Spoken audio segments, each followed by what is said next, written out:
आप सभी लोग जानते हैं जैसा कि इस समय हम लोग अध्यारोपण का सिद्धांत पढ़ रहे हैं तरंगों की। तो प्रकाश भी क्योंकि वेव्स की फॉर्म में चलती है, ये हमको हाइगेंस ने बताया। और अगर वो वेव की फॉर्म में चलती है तो उसमें अध्यारोपण के सिद्धांत का वो फॉलो करेगी, अध्यारोपण के सिद्धांतों को। तो सुपरपोजिशन का प्रिंसिपल हमने देखा कि क्या होता है। सुपरपोजिशन का प्रिंसिपल देखा। हमने ये भी देखा कि मेनली दो तरह का सुपरपोजिशन हमको मिलेगा। एक कंसिस्टेंट सुपरपोजिशन जिसे हम सुसंगत अध्यारोपण कहते हैं, दूसरा इनकंसिस्टेंट सुपरपोजिशन जिसे हम असंगत अध्यारोपण कहते हैं। कंसिस्टेंट सुपरपोजिशन मींस सुसंगत अध्यारोपण के होने की क्या शर्तें हैं, हमने ये भी पढ़ी। और कंसिस्टेंट सुपरपोजिशन यानी कि सुसंगत अध्यारोपण भी हमने देखा कि दो तरह का हो सकता है। उसमें से एक होता है जिसे हम बोलते हैं कंस्ट्रक्टिव सुपरपोजिशन, संपोषी अध्यारोपण, और दूसरा होता है जिसे हम बोलते हैं डिस्ट्रक्टिव सुपरपोजिशन, विनाशी अध्यारोपण। कंस्ट्रक्टिव सुपरपोजिशन में हमने देखा कि पर्दे पर हमको मैक्सिमम ब्राइटनेस लाइट की मिलती है, और डिस्ट्रक्टिव सुपरपोजिशन में हमने देखा कि पर्दे पर हमें लाइट की मिनिमम ब्राइटनेस मिलती है। मींस अगर एम्पलीट्यूड सेम है तो हमें पर्दे पर मिलने वाली ब्राइटनेस बिल्कुल जीरो मिलेगी। तो ये हमने कंस्ट्रक्टिव और डिस्ट्रक्टिव सुपरपोजिशन देखे। अब कंस्ट्रक्टिव और डिस्ट्रक्टिव सुपरपोजिशन में जैसा कि आप जानते हैं वेव में दो प्रॉपर्टी हैं, उसकी फेज कला और उसका पाथ लेंथ, उसके पाथ की लंबाई। तो इन दोनों से रिलेटेड भी कुछ कंडीशन है। कंसिस्टेंट सुपरपोजिशन में कंस्ट्रक्टिव और डिस्ट्रक्टिव सुपरपोजिशन में कंसिस्टेंट सुपरपोजिशन के दो पार्ट हुए, कंस्ट्रक्टिव सुपरपोजिशन संपोषी और डिस्ट्रक्टिव सुपरपोजिशन विनाशी अध्यारोपण। इन दोनों से रिलेटेड कला और पाथ लेंथ से संबंधित कुछ कंडीशंस हैं, उन कंडीशंस को भी हम स्टडी करना चाहते हैं। मींस हम अब ये जो हमें अब मिला कंस्ट्रक्टिव सुपरपोजिशन और डिस्ट्रक्टिव सुपरपोजिशन, ये दोनों प्रकार के सुपरपोजिशन से रिलेटेड कुछ कंडीशंस हैं, उनको हम और डीपली स्टडी करना चाहते हैं। अगर वो और डीपली स्टडी करना चाहते हैं तो इसके हमारे पास मेनली दो मेथड हैं, दो तरीके हैं कि हम कंस्ट्रक्टिव सुपरपोजिशन और डिस्ट्रक्टिव सुपरपोजिशन को और गहराई से स्टडी कर सकते हैं। उससे रिलेटेड फेस और उससे रिलेटेड पाथ लेंथ के बारे में भी हम समझ सकते हैं। और ये कौन कौन से दो मेथड से हम ये काम कर सकते हैं? हमारे पास एक मेथड है जिसको हम बोलते हैं ग्राफिकल मेथड, उसके ग्राफ बना करके भी हम उसको समझ सकते हैं। और दूसरा हमारे पास है एनालिटिकल मेथड, यानी कि हम उसके कुछ मैथमेटिकल कैलकुलेशन करके भी ये सीख सकते हैं, समझ सकते हैं। तो वन बाय वन उनको सीखेंगे। सबसे पहले हम यहां पर यूज करेंगे ग्राफिकल मेथड, और उसमें से सबसे पहले किसको सीखेंगे? कंस्ट्रक्टिव सुपरपोजिशन को सबसे पहले सीखेंगे। तो ग्राफिकल मेथड होगा और कंस्ट्रक्टिव सुपरपोजिशन को सीखेंगे। तो हम यहां पर जो हमारी सबसे पहली कंडीशन रहेगी, पहले तो हम उनको सीखने के लिए कौन से मेथड को एडॉप्ट करेंगे? That will be graphical method. ग्राफीय विधि का प्रयोग करेंगे हम, ग्राफीय विधि। अच्छा, ग्राफीय विधि का प्रयोग करेंगे और सीखेंगे किसको? हम सीखेंगे सबसे पहले कंस्ट्रक्टिव सुपरपोजिशन को।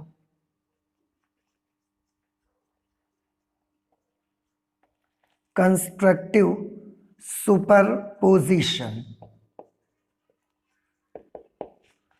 कंस्ट्रक्टिव सुपरपोजिशन मीन्स संपोषी अध्यारोपण, संपोषी अध्यारोपण। ओके, ठीक। ग्राफिकल मेथड सीखना है और संपोषी अध्यारोपण के बारे में। उससे पहले मैं एक चीज आपको बताना चाहता हूं।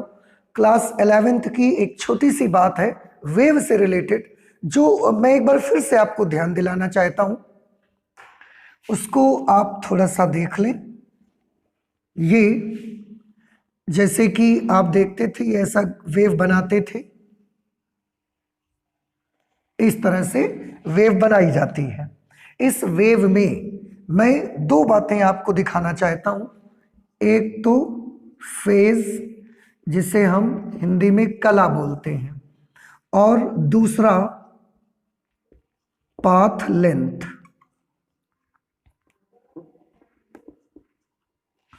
पाथ लेंथ यानी कि रास्ते की लंबाई, जो हम लैम्डा के टर्म्स में दिखाना चाहते हैं, रास्ते की लंबाई। ओके, जैसे थोड़ा ध्यान से देखें, ये वेव का पूरा यहां से ऐसे यहां से जब चलना स्टार्ट किया, पहले तो एक चीज सभी स्टूडेंट्स को ये याद रखनी है कि आपको ध्यान करें कि अभी तक जितनी वेव्स बनाई गई हैं, जितनी भी हमने आपको बना के सिखाई हैं क्लास 11th में भी या इस क्लास में भी अभी तक जो भी बनाया है, उसमें वेव को स्टार्ट करने का हमारा तरीका क्या है। वेव को स्टार्ट करने का तरीका ये है कि जहां पर भी सोर्स होगा, जहां से वेव स्टार्ट हो रही होगी, वेव को हमेशा हम ऐसा ऊपर की ओर पहले ले जाते हैं। ये एक बड़ी इंपॉर्टेंट चीज है और ये सबको ध्यान रखना है। कभी ऐसा नहीं करेंगे आप कि वेव एक सोर्स से स्टार्ट की और उससे आपने नीचे से ऐसा स्टार्ट कर दिया। तो वेव सोर्स से जब स्टार्ट करेंगे उस वक्त आप उसको हमेशा ऐसा ऊपर की ओर ही स्टार्ट करेंगे, नीचे की ओर पहले उसको नहीं ले जाएंगे। ओके, तो ये सोर्स से वेव स्टार्ट हुई, ऊपर की ओर हम इसको ले गए, ऐसा ऊपर फिर नीचे, इस तरह से। ठीक है, अब यहां से स्टार्ट हुई, यहां पर इसका एक चक्कर कंप्लीट हो गया। अगर इसका एक चक्कर कंप्लीट हुआ तो कितनी कला यहां और यहां के बीच, कला में कितने का डिफरेंस आ गया? तो आंसर है यहां पर 2 पाई फेस होता है। ध्यान करें सभी स्टूडेंट्स, अगर यहाँ 2 पाई है तो एक चक्कर और चले जाएंगे तो यहां पर फेस 4 पाई, एक चक्कर और चले जाएंगे तो यहां पर फेस 6 पाई। ये वेव के फेसेस होते हैं। यहां पर फेस कितना? 0। तो हमने इस साम्यावस्था के ऊपर की तरफ ये जो 0, 2 पाई, 4 पाई, 6 पाई लिखी हैं, ये वेव की अलग अलग जगह पर उसकी कला के बारे में हमने बताया है, उसके फेस के बारे में हमने आपको बताया। ओके, अब थोड़ा सा पाथ लेंथ के बारे में भी सुनिए। पाथ लेंथ, इसको हम इस इक्विलिब्रियम पोजीशन से नीचे की ओर लिखेंगे।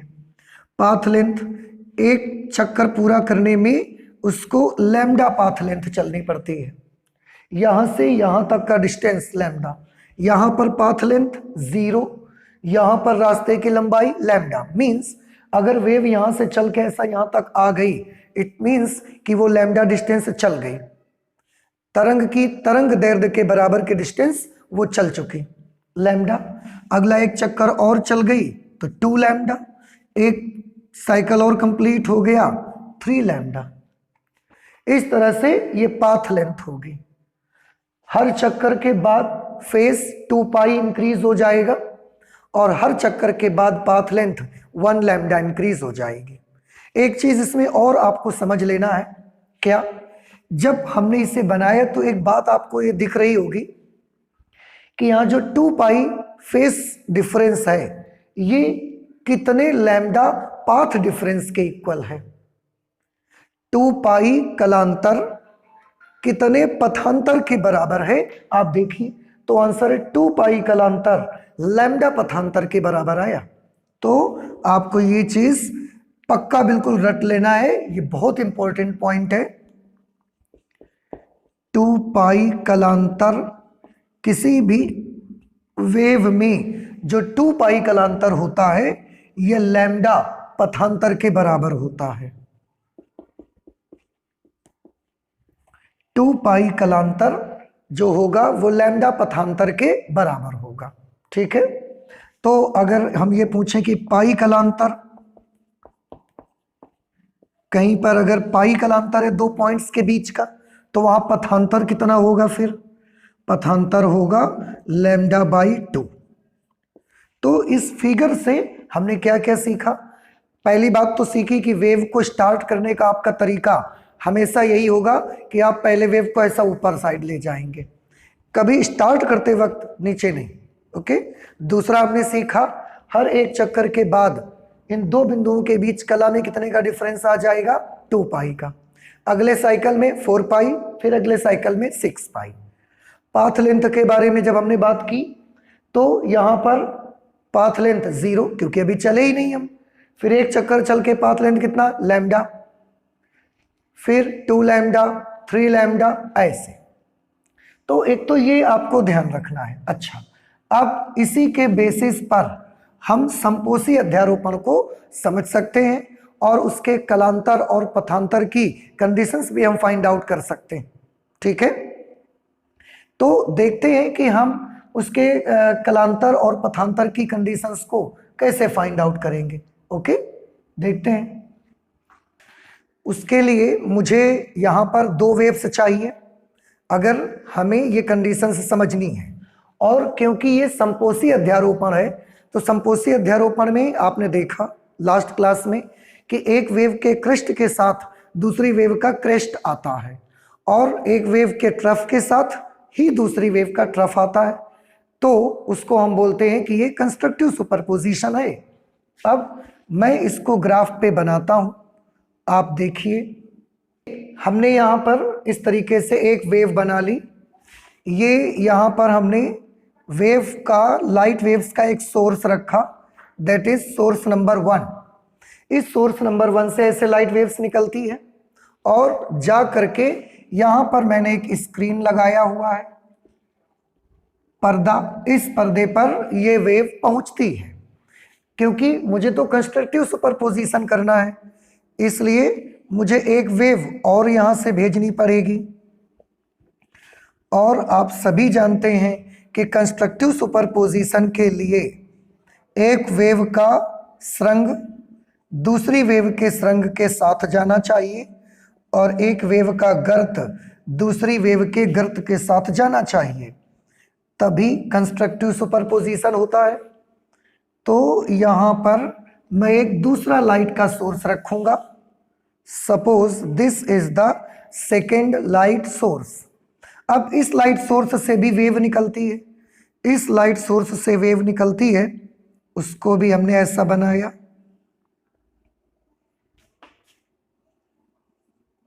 आप देख सकते हैं सभी कि यहाँ पर जो भी वेव मैं बना रहा हूँ, ये वेव में एक वेव का क्रेस्ट दूसरी वेव के क्रेस्ट के साथ है और एक वेव का ट्रफ दूसरी वेव के ट्रफ के साथ है, ऐसे।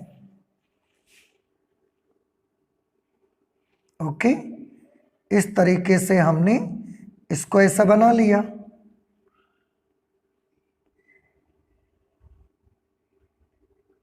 ऐसे, ठीक। और ये दोनों वेव एक साथ पर्दे पर पहुंची। अब ध्यान से देखना है, ये सोर्स नंबर 1 और ये सोर्स नंबर 2 दोनों से लाइट वेव्स चली। मैं इनमें थोड़ा सा फेज डिफरेंस और पाथ डिफरेंस लिखता हूं। ध्यान से देखिए, इसका क्रेस्ट दूसरी का भी क्रेस्ट, इसके ट्रफ के साथ दूसरी का ट्रफ, इसके क्रेस्ट के साथ इसका क्रेस्ट, ट्रफ के साथ ट्रफ, क्रेस्ट के साथ क्रेस्ट, ट्रफ के साथ ट्रफ, दोनों एक साथ पर्दे पर इस तरीके से पहुंच रही हैं। और अब आप सभी को याद होगा कि ये जब एक का क्रेस्ट दूसरी के क्रेस्ट और एक का ट्रफ दूसरी के ट्रफ के साथ पर्दे पर पहुंचेंगी तो ये कौन सा कंसिस्टेंट सुपरपोजिशन होगा? आंसर है ये कंस्ट्रक्टिव सुपरपोजिशन होगा। कंस्ट्रक्टिव सुपरपोजिशन होगा मींस मैक्सिमम ब्राइटनेस पर्दे पर आपको मिलेगी। Constructive superposition means maximum brightness,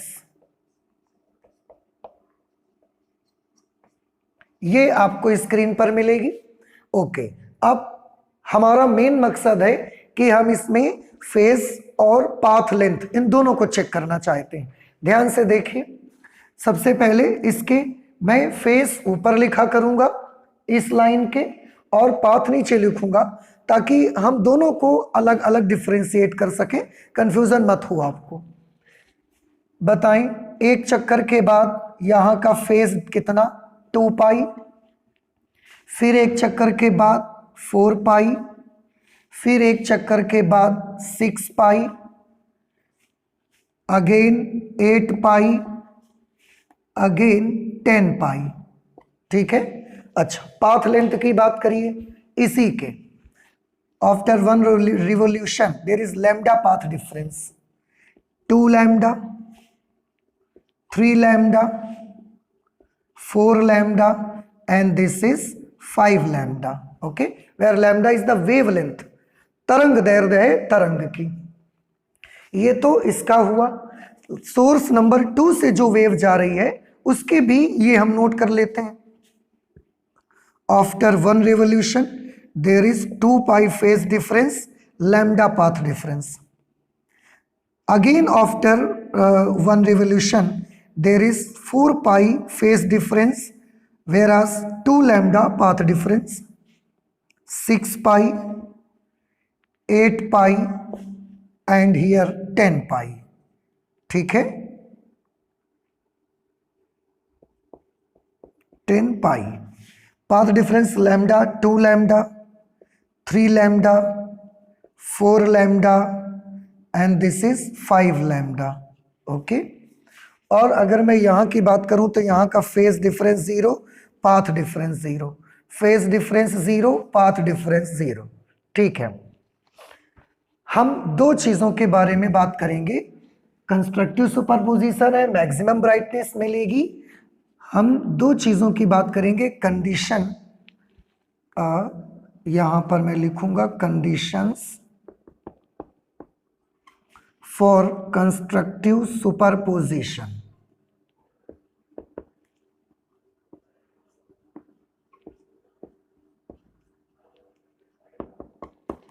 condition for constructive superposition means संपोषी अध्यारोपण के लिए क्या शर्तें हैं हमारी। उसमें हम दो चीजों को गौर करना चाहते हैं। एक तो हम देखना चाहते हैं कलांतर, जिसे हम इंग्लिश में बोलेंगे फेज डिफरेंस। दूसरा हम देखेंगे पथांतर, जिसे हम इंग्लिश में बोलेंगे पाथ डिफरेंस। ओके, ये दो चीजें देखेंगे। अब एक एक करके बताएं मुझे। ये वाली जब वेव पहुंचती है पर्दे पर तो इसका फेज कितना, 10 पाई। ये वाली वेव जब पर्दे पर पहुंचती है लाइट सोर्स नंबर 2 से तो इसका फेज कितना, 10 पाई। दोनों के फेज में कितने का डिफरेंस है, इसका फेज 10 पाई, इसका भी फेज 10 पाई। तो दोनों की कला में अंतर बताइए। आंसर है दोनों की कला का अंतर 0 पाई का है। क्यों, 10 पाई में 10 पाई माइनस करके देख लो, 0 आ जाएगा। तो कला में अंतर कितना, 0। ओके, अब पाथ को देखिए, पाथांतर। जब ये वाली वेव पर्दे पर पहुंची तो 5 लैम्डा पाथ लेंथ इसकी चल के पहुंची। जब ये वाली वेव पर्दे पर पहुंची तो ये भी 5 लैम्डा पाथ चलकर पहुंची। दोनों में पाथ में कितने का अंतर, दोनों की रास्ते की लंबाई में कितने का अंतर, आंसर है 0। कौन सा सुपरपोजिशन है, तो क्रिस्ट के नीचे क्रिस्ट, ट्रफ के साथ ट्रफ आ रहा है, इसलिए कंस्ट्रक्टिव सुपरपोजिशन है। तो हमने एक चीज सीखी कि अगर दो वेव्स किसी पर्दे पर एक साथ पहुंचती हैं और उन दोनों वेव्स के बीच का कलांतर 0 है, पथांतर 0 है, तो कौन सा सुपरपोजिशन होगा, कंस्ट्रक्टिव सुपरपोजिशन होगा। And it will give you the maximum brightness on the screen. Okay, अच्छा, अब ये तो हमने समझा। अब इसी में थोड़ा सा मैं चेंज करना चाहता हूं, उसको आप ध्यान से देखिए। कैसे चेंज करना चाहता हूं, मैं दोनों में से एक सोर्स को थोड़ा सा आगे पीछे करके आपको दिखाना चाहता हूं। इस सोर्स को यहां के बजाय देखिए, हम इस सोर्स को यहां के बजाय यहां ला देते हैं इस जगह पर। तो यहां पर अब सोर्स नहीं है, अब हम अपने सोर्स को यहां मान लेते हैं that our source number 2 is at this point now. अब इस बिंदु पर हमारा सोर्स नंबर 2 है। अगर सोर्स नंबर 1 वही है, सोर्स नंबर 2 हमने चेंज कर दिया। अब इसके मुताबिक अगर आप देखें तो मुझे फेज और पाथ फिर से दोनों को बताएं। वेव नंबर 1 को तो हमने चेंज नहीं किया, हमने सिर्फ वेव नंबर 2 को चेंज किया, तो फेज और पाथ वेव नंबर 2 के ही केवल चेंज होंगे, 1 के नहीं चेंज होंगे। ओके, हमने इसको यहां ला दिया। अब आप ये सोच सकते हैं कि ये वेव जो ऐसी थी, आपने सोर्स नंबर 2 को खिसका के इतनी ही दूर क्यों खिसकाया, आपने यहां क्यों नहीं खिसका के रख दिया? तो बेटा मैंने यहां खिसका के इसलिए रखा क्योंकि अगर मैं खिसका के यहां सोर्स नंबर 2 रखता, अब आप देखें सोर्स नंबर 2 अगर यहां पर होता तो वेव स्टार्ट कैसे हो रही है, स्टार्ट ऐसे हो रही है वेव। ये स्टार्टिंग पॉइंट हमारा ऐसा नहीं होना चाहिए, हमने अभी जिक्र किया था।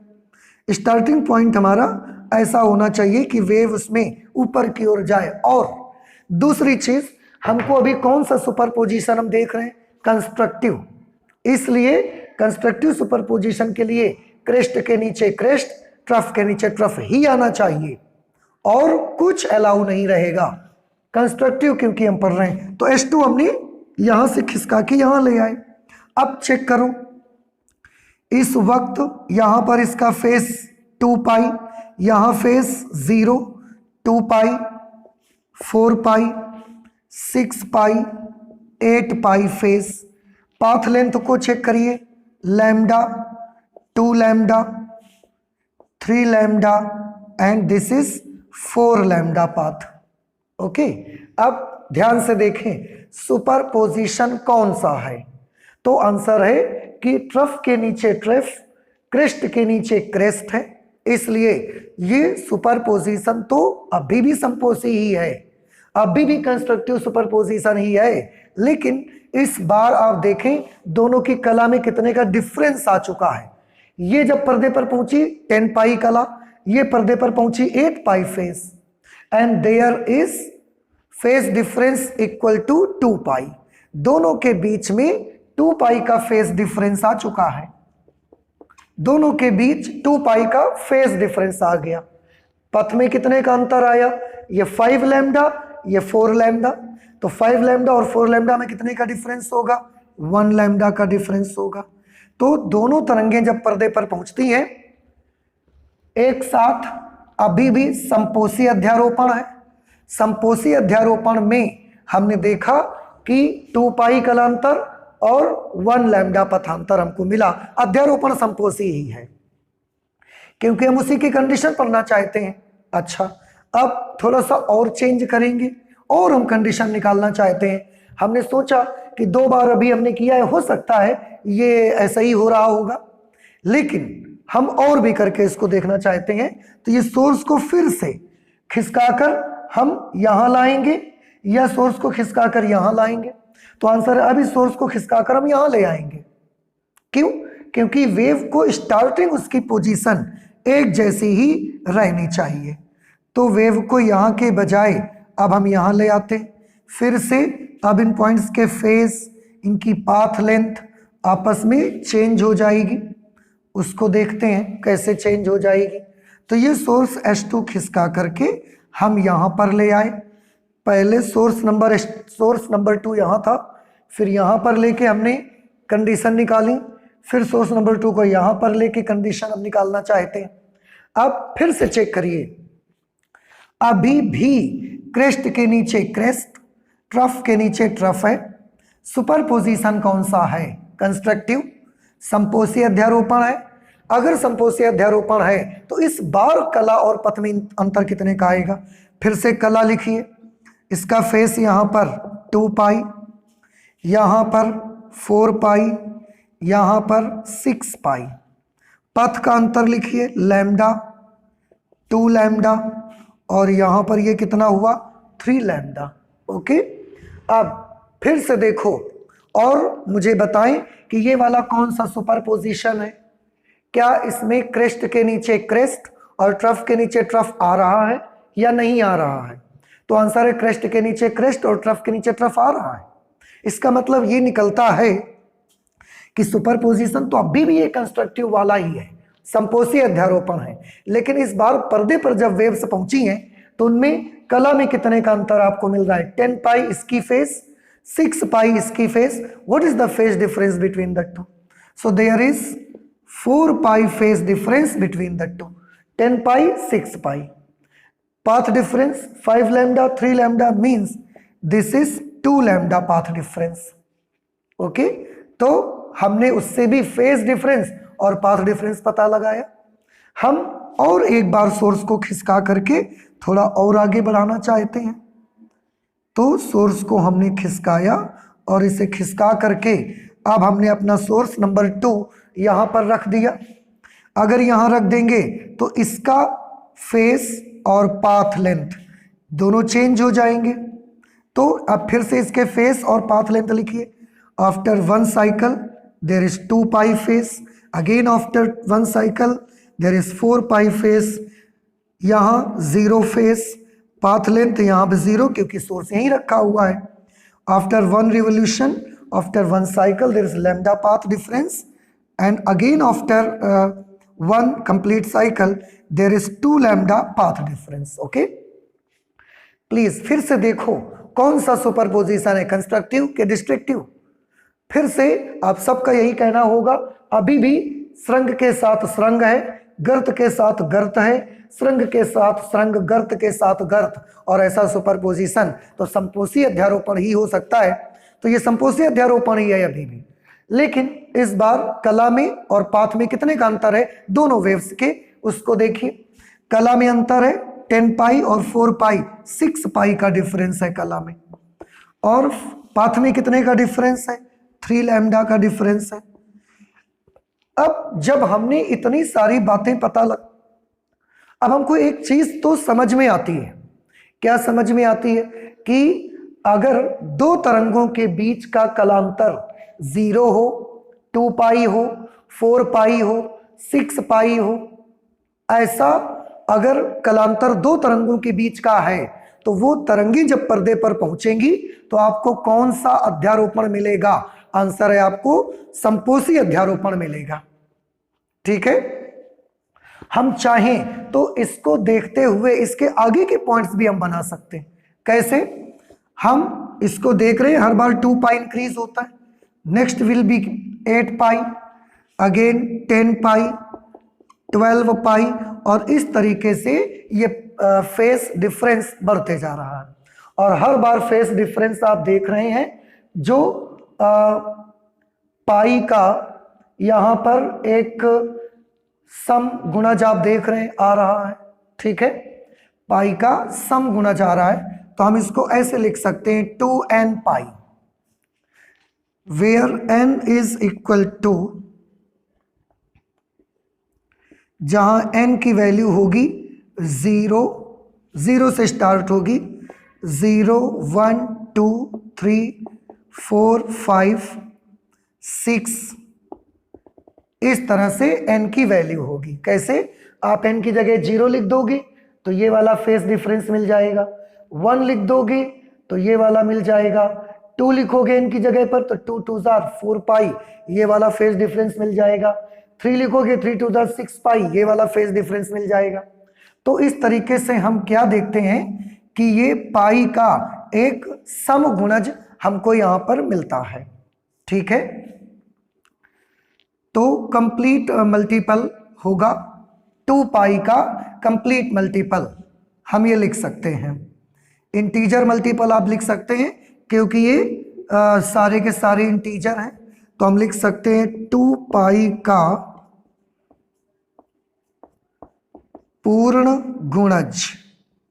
देखो 2 पाई में पूर्ण संख्याओं का गुणा कर रहे हैं। पूर्ण संख्याएं कौन सी होती हैं? 0 1 2 3 4 5 ऐसे। तो ये 2 पाई का पूर्ण गुणज आपको मिल रहा है इस तरीके से। फेस डिफरेंस, पाथ डिफरेंस की अगर बात करिए, इन 4 पाथ डिफरेंसेस को देखकर इसके आगे का आइडिया भी आप लगा सकते हैं। 0 1 लैम्डा, 2 लैम्डा, 3 लैम्डा, आप आगे समझ सकते हैं कि 4 लैम्डा होगा, 5 लैम्डा होगा, 6 लैम्डा होगा, और इस तरह से जाते जाते n लैम्डा हम इसको एक जनरल पथांतर दे सकते हैं, जहां n की वैल्यू कितनी होगी, where n is equal to 0 1 2 3 4 5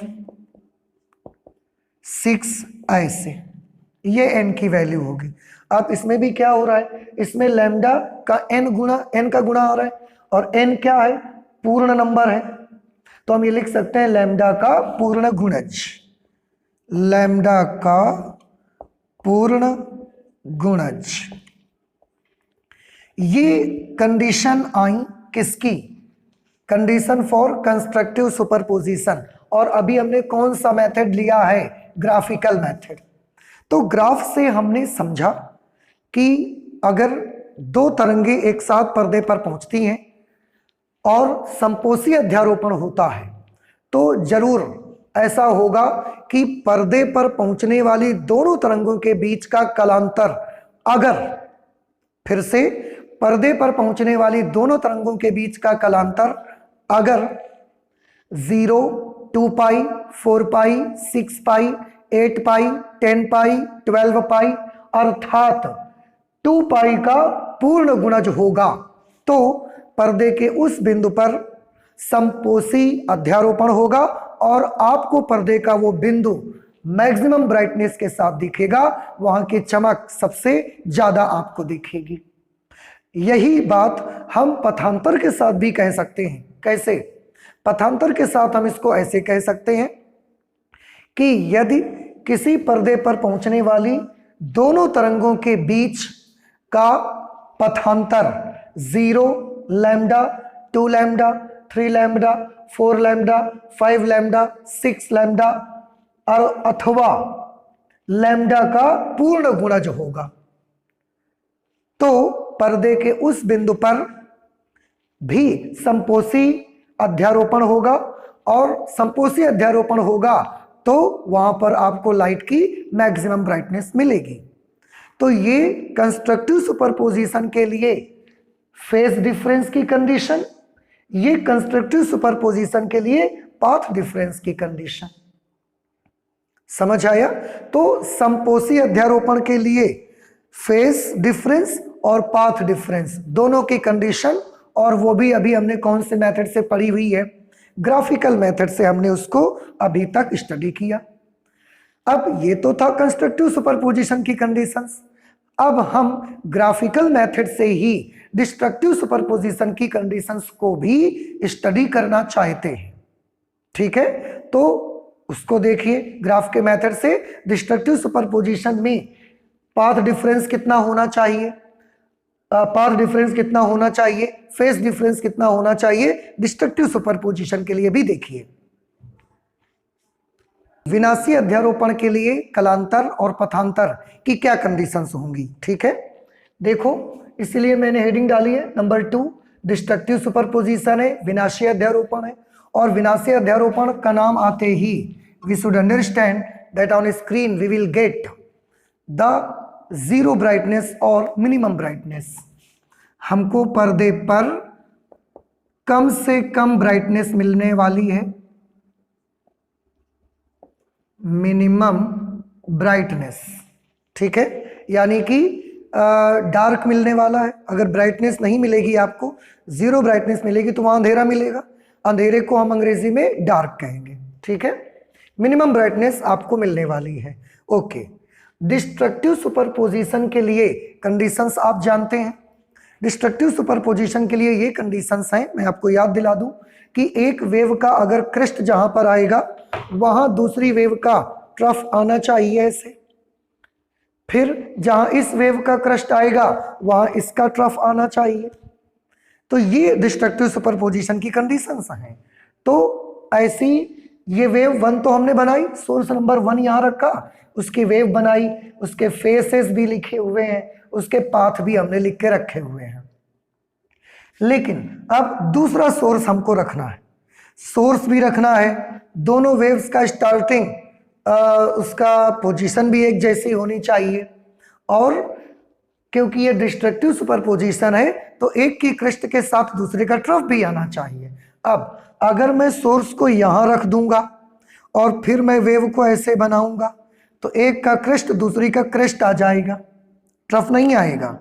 तो मैं सोर्स को यहां नहीं रखूंगा, फिर सोर्स को मैं थोड़ा सा खिसका देता हूं, स्लाइड कर देता हूं, तो वो सोर्स मैं यहां के बजाय यहां पर रखता हूं। ठीक है, अगर सोर्स को यहां के बजाय मैं यहां रखूंगा और फिर मैं वेव स्टार्ट करूंगा, तो जब मैं वेव ऐसे स्टार्ट करूंगा, ये देखिए वेव बनेगी।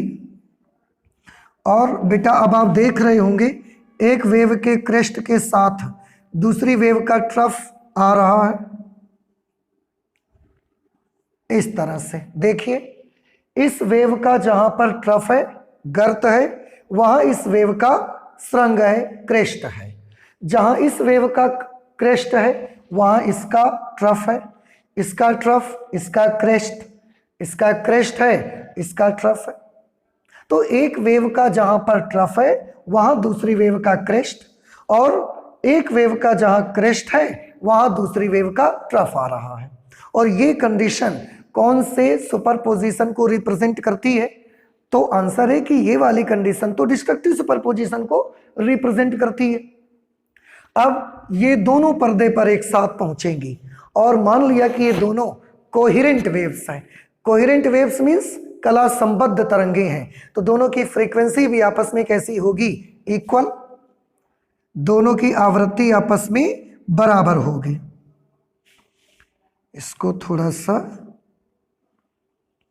ऐसा, दोनों की फ्रीक्वेंसी बराबर होगी तो एक साथ ये वेव्स पर्दे पर पहुंचेंगी।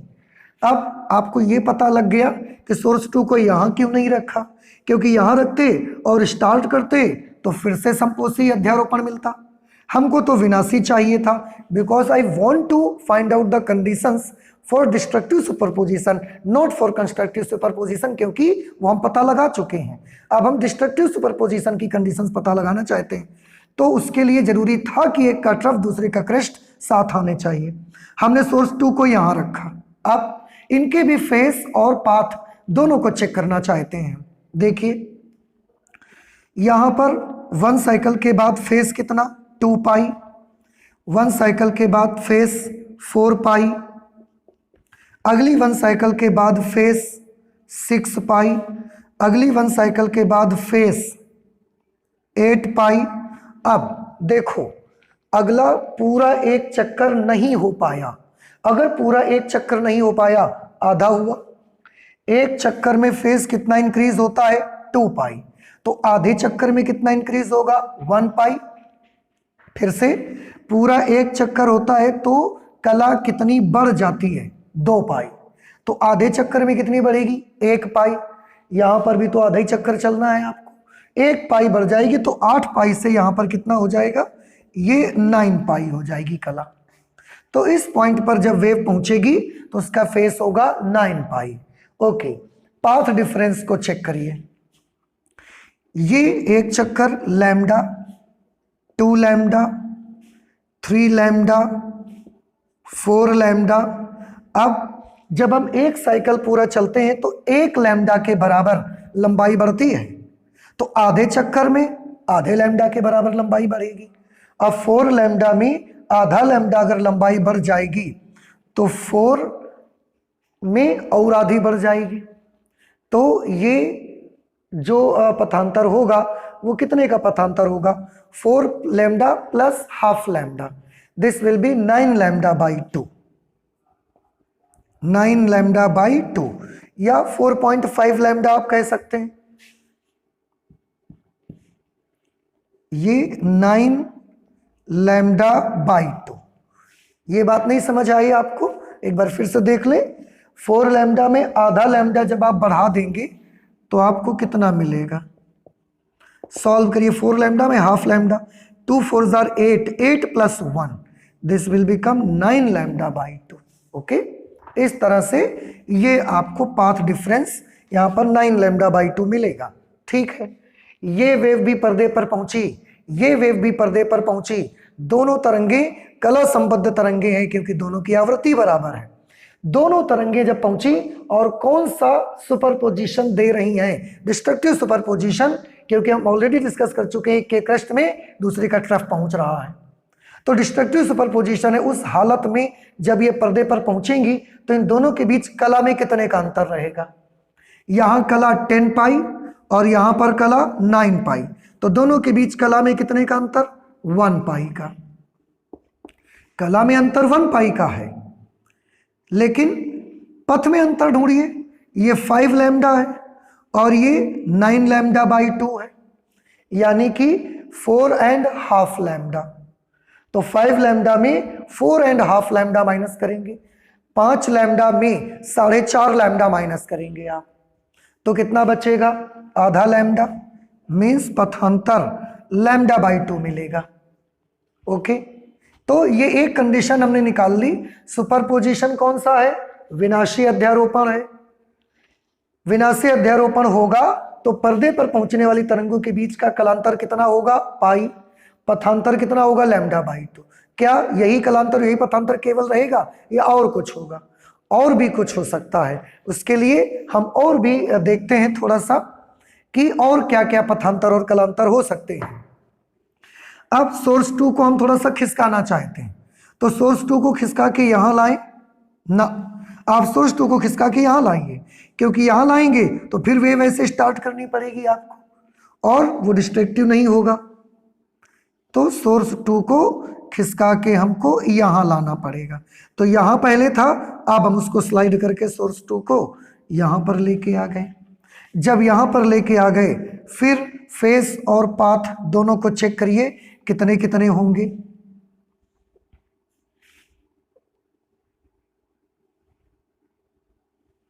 देखिए यहां सोर्स 2 आ गया, एक साइकिल के बाद 2 पाई, फिर 4 पाई, ये 2 पाई, 4 पाई, ऐसा 6 पाई और एक और बढ़ेगा इसलिए 7 पाई। ठीक है। अच्छा, पथ में देखिए आधा चक्कर लैम्डा बाई 2 का, तो 1 lambda by 2, 2 lambda by 2, 2 lambda by 2 इसीलिए लैम्डा, यहाँ 2 लैम्डा, यहाँ 3 लैम्डा। अगर आपको ऐसे नहीं समझ में आता कि आगे क्या लिखें, वैसे तो हाफ लैम्डा केवल ऐड करना है आपको, लेकिन फिर भी एक और तरीका देखिए। आधा साइकिल कितने का होता है, lambda by 2, 1 lambda by 2, 2 lambda by 2, 3 lambda by 2, 4 lambda by 2, 5 lambda by 2, 6 lambda by 2, 7 lambda by 2। यहां पर आ गया 7 lambda by 2। Okay, means 3.5 lambda, 3.5, 3.5 lambda. अब फिर से कौन सा सुपरपोजिशन है इस बार, तो आंसर है इस बार भी विनाशी अध्यारोपण ही है, ये संपोषी नहीं हुआ। क्यों, क्योंकि इस बार भी तो एक के क्रेस्ट से दूसरी का, एक के ट्रफ से दूसरी का क्रेस्ट मिल रहा है, एक के क्रेस्ट से दूसरी का ट्रफ मिलता है, इसके ट्रफ से दूसरी का क्रेस्ट मिलता है, तो अभी भी ये विनाशी अध्यारोपण है। लेकिन इस बार कलांतर कितना है, ये 10 पाई और ये 7 पाई, कलांतर 3 पाई। पथ में अंतर देखिए, ये 5 लैम्डा है और ये 3.5 लैम्डा, ये 5 लैम्डा, ये 3.5 लैम्डा। 5 लैम्डा और 3.5 लैम्डा, इन दोनों में देखोगे तो 1.5 लैम्डा का फर्क है, यानी कि 3 लैम्डा बाई 2, 3 लैम्डा बाई 2। आप चेक करके देख ले, 5 लैम्डा और 3.5 लैम्डा में निकालेंगे 1.5 लैम्डा मिलेगा, मीन्स 3 लैम्डा बाई 2 आपको मिलेगा। और देखते हैं क्या कंडीशंस हैं डिस्ट्रक्टिव सुपरपोजिशन की। इसको हमने यहां से फिर इरेज करके सोर्स नंबर 2 को स्लाइड करके अब हम यहां पर ले आते हैं। ठीक है, और उसी के अकॉर्डिंग इसके फेस और उसी के अकॉर्डिंग इसकी पाथ लेंथ्स लिखिए।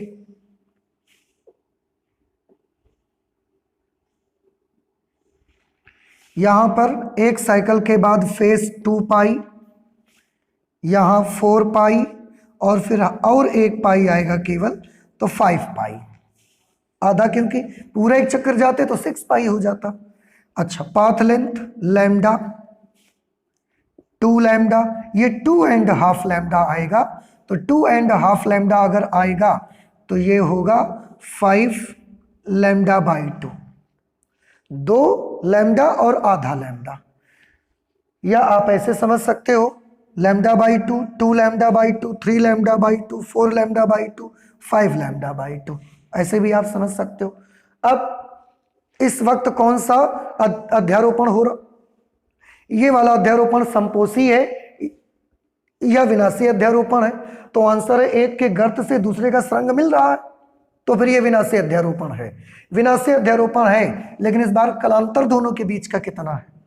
तो आंसर है ये 10 पाई है, इसकी कला 5 पाई है, दोनों के बीच का कलांतर 5 पाई का है। पथांतर ये 5 लैम्डा है, ये 2.5 लैम्डा, यानी कि ये 5 लैम्डा और ये 2.5 लैम्डा, तो 5 और 2.5 का डिफरेंस निकालोगे तो 2.5 लैम्डा ही आ जाएगा, 5 लैम्डा बाई टू। अब अगर आप इतना समझ गए हैं तो आगे के कलांतर और पथांतर भी आप बना सकते हैं। कैसे बना सकते हैं? देखिए, आगे के पथांतर भी आप इस तरह से बना सकते हैं कि ये 1 पाई, 3 पाई, 5 पाई, तो आगे क्या आएगा? 7 पाई, आगे 9 पाई, फिर 11 पाई, और ऐसे करते करते चले जाएंगे। तो हम देख रहे हैं कि यहाँ पाई के साथ हर बार विषम नंबर आ रहा है। 1 पाई के साथ 3, 5, 7, 9, 11, ये सब विषम नंबर हैं। तो इसको हम ऐसे लिख सकते हैं 2n+1 पाई, विषम नंबर, जहां n की वैल्यू हम कहां से स्टार्ट करेंगे? तो n की वैल्यू 0, 1, 2, 3, 4, 5, इस तरीके से n की वैल्यूज आएंगी, ये आएगी। और इसको हम क्या लिख सकते हैं? पाई का कैसा गुणज दिख रहा है हर जगह आपको? तो आंसर है हमको पाई का हर जगह विषम गुणज दिख रहा है, तो हम लिख सकते हैं पाई का विषम गुणज, ऑड मल्टीपल ऑफ पाई।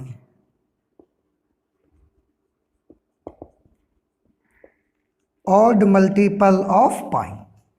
पथांतर को चेक करिए, इसमें आप थोड़ा ध्यान से देखेंगे, lambda by two, 1 lambda by two, 3 lambda by two, 5 lambda by two. Lambda by two तो सबके पास है, बस इसमें 1 है, इसमें 3, इसमें 5। तो अब आगे आप बता सकते हैं कितना होगा? 1, 3, 5, तो आगे होगा 7 lambda by to, next 9 lambda by to, next 11 lambda by to, और इस तरह से ये होता जाएगा। तो इसको हम क्या लिख सकते हैं? इसको लिख सकते हैं 2n+1 लैम्डा बाई टू। इसमें n की वैल्यू क्या होगी? Where n is equal to, n की जगह 0, 1, 2, 3, 4, 5, 6 ऐसा रखते जाओगे। अब यहां पर भी ऐसी कोई लैंग्वेज ढूंढिए कि इसके लिए हम इस टाइप की क्या लैंग्वेज बना सकते हैं। ध्यान से देखो, ये लैम्डा बाई टू में 1 का गुणा, लैम्डा बाई टू में 3 का गुणा, 5 का गुणा, 7 का गुणा, 9 का, 11 का। आप देख रहे हैं लैम्डा बाई टू में विषम नंबर का गुणा आ रहा है, तो हम इसको क्या लिख सकते हैं? लिख सकते हैं लैम्डा बाई टू का विषम गुणज। लैम्डा बाई टू का विषम गुणज means again we can write it odd multiple of lambda by two. ये लैम्डा बाई टू का विषम गुणज है। तो ये हमने ग्राफिकल मेथड से विनाशी अध्यारोपण को समझा। क्या सीखा हमने इसमें?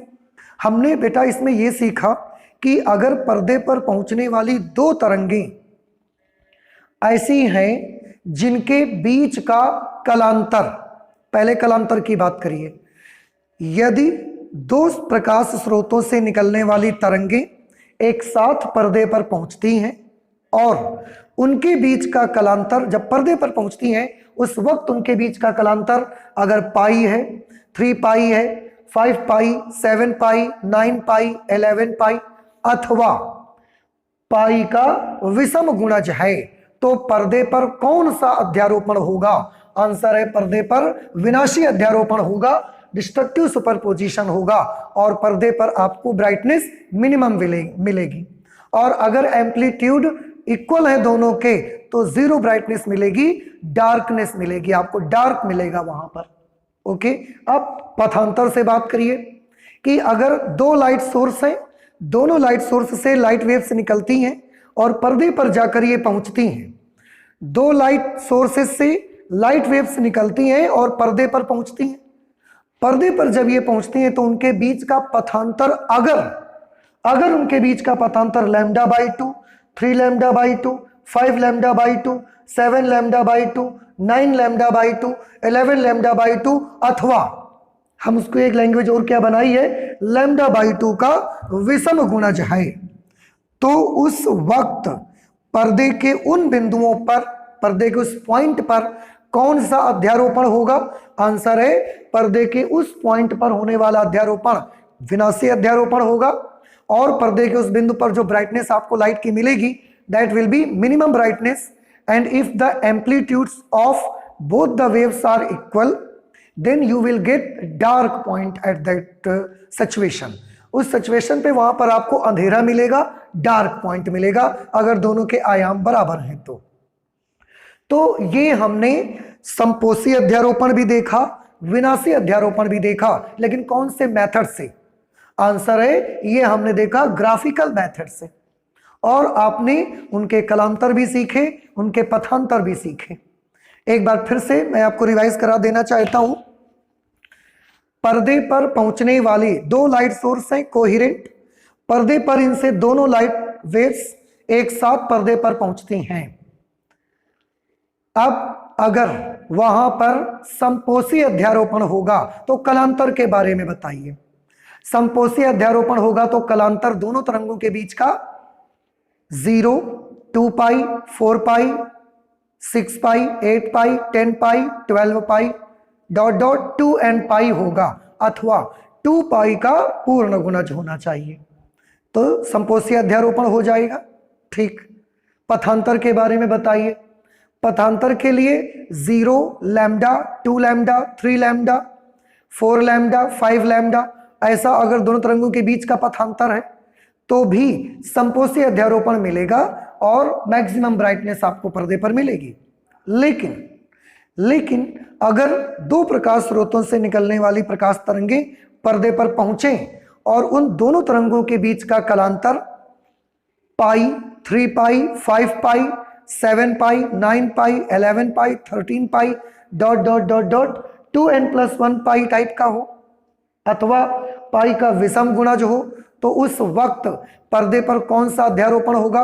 विनाशी अध्यारोपण, और पर्दे पर आपको मिनिमम ब्राइटनेस मिलेगी। विनाशी अध्यारोपण के लिए पथांतर की क्या शर्त है उसको भी बताइए। पथांतर के लिए शर्त यह है कि अगर दो तरंगे निकल के जा रही हैं पर्दे पर और उन दोनों तरंगों के बीच का पथांतर λ/2, 3 λ/2, 5 λ/2, 7 λ/2, 9 λ/2, 11 λ/2 डॉट डॉट 2n+1 λ/2 अर्थात λ/2 का विषम गुणज है, तो पर्दे पर विनाशी अध्यारोपण होगा, मिनिमम ब्राइटनेस मिलेगी और ये होगा। ठीक है, ये सारा कुछ इसमें हो रहा है। ये हमने सीखा, इनकी कंडीशंस देखी अभी कौन से मेथड से? ग्राफिकल मेथड से। जैसे कि मैंने बताया था, इनकी सारी कंडीशंस को समझने के लिए वी विल यूज 2 मेथड्स। उसमें से ग्राफिकल मेथड होगा and the other one will be analytical method. Analytical method means हम एनालिसिस करेंगे, उसको मैथमेटिकली कैलकुलेट करके देखेंगे क्या संपोषी और विनाशी अध्यारोपण के लिए यही कंडीशन हमको मैथमेटिक्स के कैलकुलेशन से भी मिलेगा या नहीं मिलता है। तो अब हम उसको भी चेक करेंगे। ठीक है, तो दूसरा वाला मेथड देखिए इन दोनों की कंडीशंस के लिए। तब तक अब प्लीज आप नोट कर लें इसे। अब हम वही संपोषी और विनाशी अध्यारोपण की जो शर्तें अभी हमने ग्राफ से निकाली वही हम एनालिटिकल मेथड से भी फाइंड आउट करेंगे। अब एनालिटिकल मेथड मींस एक मैथमेटिकल कैलकुलेशन आपको करनी होगी। ठीक, मैथमेटिकल कैलकुलेशन जो करेंगे उसके लिए आपने जैसा कि देखा कि जब ग्राफ बनाते थे तो भी हमको 2 वेव चाहिए रहती थी, तो जब हम एनालिटिकल मेथड से उसको सॉल्व करेंगे तो भी हमको 2 वेव्स चाहिए, 2 वेव्स चाहिए, लेकिन उनकी हमको इक्वेशंस चाहिए। अब वेव की इक्वेशन क्या होती है? आप थोड़ा सा याद करें, क्लास 11th में आपको वेव की इक्वेशन बताई गई है। हमारे पास वेव की दो इक्वेशंस होती हैं। एक इक्वेशन हमारे पास होती है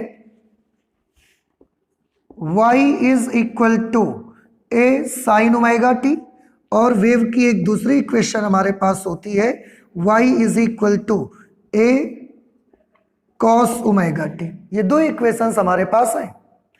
इन दोनों इक्वेशंस में से हम कौन सी इक्वेशन यूज करेंगे? साइनोसॉइडल इक्वेशन यूज करेंगे या कोसाइन वाली इक्वेशन यूज करेंगे? तो आंसर है, सबसे पहले तो ये बहुत समझना बेहद जरूरी है, इन दोनों इक्वेशन में फर्क क्या है आखिरकार। मैं आपको बताता हूं कि ये दोनों इक्वेशंस कैसे एक दूसरे से डिफरेंस हैं। इसकी जो वेव बनती है वो वेव ऐसे बनती है, इसकी ऐसे वेव बनती है। इससे जो वेव बनती है वो वेव ऐसे बनती है।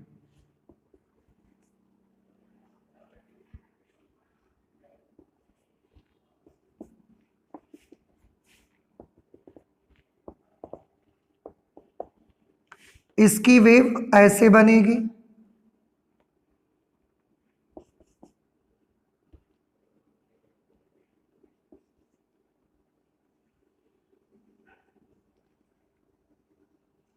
ऐसे वेव बनेगी। अब दोनों में डिफरेंस देखें आप, मैं आपको बताऊं, ये जो दो इक्वेशंस आप देख रहे हैं, दोनों की आवृत्ति, दोनों की जो आवृत्ति है वो सेम है, दोनों की चाल सेम है, दोनों की वेवलेंथ सेम है। तो ये जो वेव हैं दोनों आप देख रहे हैं, इनके सारी प्रॉपर्टीज सेम है।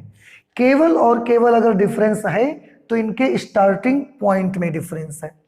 ये जब t is equal to 0 time पे स्टार्ट होती है तो ये स्टार्ट होती है साम्य स्थिति से, इक्विलिब्रियम पोजीशन से, और ये अपनी एक्सट्रीम पोजीशन से स्टार्ट होती है।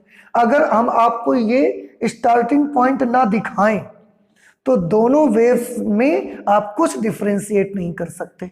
आप समझ ही नहीं पाएंगे कि ये वाली साइन वाली वेव है या कॉस वाली, इन दोनों में कौन सी कॉस वाली है और कौन सी साइन वाली, आप पहचान ही नहीं पाएंगे।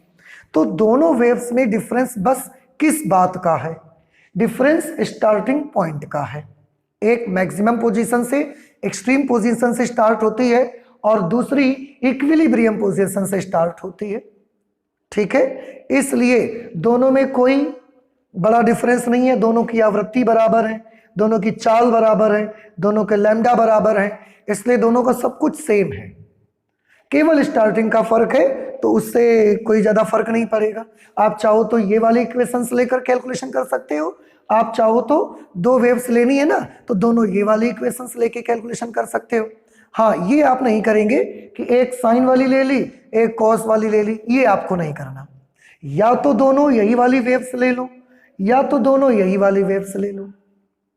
आपका जो एनसीईआरटी पैटर्न है उसमें कॉस वाली इक्वेशन का यूज किया गया है, तो हम भी कॉस वाली इक्वेशन को लेकर ही सॉल्व कर देते हैं। ठीक है, अच्छा, तो इसके लिए हमको क्या चाहिए? दो वेव्स चाहिए। अगर दो वेव्स चाहिए, हाँ, एक चीज और देखने की बात होगी यहां पर, जो दो वेव्स होंगी हमारी उनमें, जैसा कि आप लास्ट क्लास में भी देख रहे थे, ये दो वेव हमारे पास है। अब इन दोनों वेव्स में ऐसा हो सकता है कि हम इसको दोनों वेव्स ऐसे पर्दे पर पहुंच सकती हैं। आप देख रहे हैं, अगर पर्दे पर ऐसे पहुंच रही हैं तो एक का श्रृंग दूसरी का श्रृंग, एक का गर्त दूसरी का भी गर्त, एक साथ पर्दे पर पहुंचेंगी। इस समय इनके बीच कलांतर कितना? तो आंसर है इस समय इनके बीच कलांतर 0 या 2 पाई होगा या 4 पाई होगा, 6 पाई होगा, ऐसा ही आया था कलांतर इसमें, अभी आपने ग्राफ बना के देखा। ओके, अब क्या हमेशा ऐसा ही होगा कि जो वेव्स हैं उनका श्रृंग से श्रृंग और गर्त से गर्त मिलके ही जाएगा? ऐसा नहीं है। हो सकता है उनमें थोड़ा सा डिफरेंस हो, इतना, आप देखें हर जगह उतना ही डिफरेंस आप देख रहे होंगे। हो सकता है इतना डिफरेंस हो, तो ये फेज डिफरेंस कितना है? देखो ये वाला फेज डिफरेंस कितना था जब सुरंग से सुरंग और गर्त से गर्त था, 0। ओके, ये वाला फेज डिफरेंस कितना था जब एक का सुरंग और दूसरी का गर्त था इसमें, तो इसमें फेज डिफरेंस था पाई। अब ऐसे में फेज डिफरेंस आता है 0, ऐसे में फेज डिफरेंस आता है पाई, ऐसे में।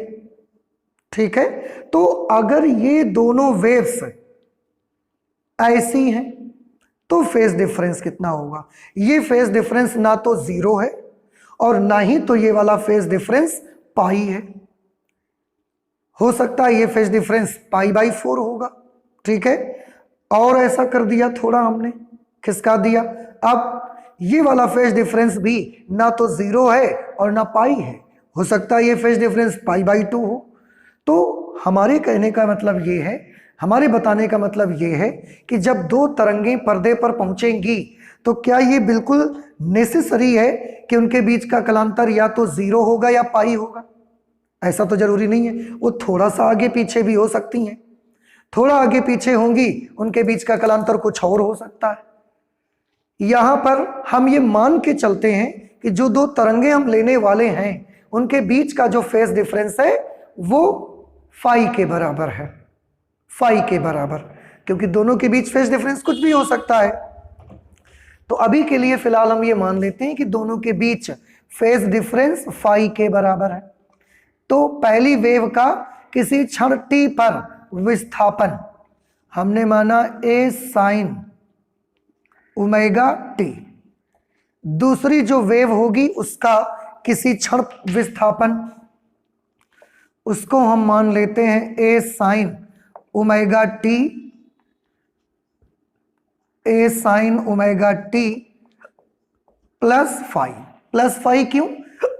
अभी बेटा हमने आपको बताया कि ऐसा जरूरी नहीं है कि हरदम दोनों वेव्स के बीच का फेज डिफरेंस 0 ही रहेगा या पाई ही रहेगा। उनके बीच का फेज डिफरेंस कुछ भी हो सकता है। वो तरंगें ऐसे भी जा सकती हैं पर्दे पर, ऐसे भी पहुंच सकती हैं, ऐसे भी पहुंच सकती हैं, ऐसे भी पहुंच सकती हैं, ऐसे भी पहुंच सकती हैं। तो हमेशा उनके बीच का फेज डिफरेंस 0 या पाई होगा? It is not necessary, it may be something else, कुछ और भी हो सकता है। ये वो वाला फेज डिफरेंस हमने मान लिया कि जब पर्दे पर पहुंची तो इनके बीच का फेज डिफरेंस फाई के बराबर आया। तो ध्यान से देखें, यहां इस इक्वेशन में थोड़ा सा मैं एक चीज और बताना आपको चाहता हूं। जैसे मैंने ये इक्वेशन ली है a cos ओमेगा t, ये जो पोर्शन है वेव में इसको कहा जाता है फेज, फेज यानी कि कला।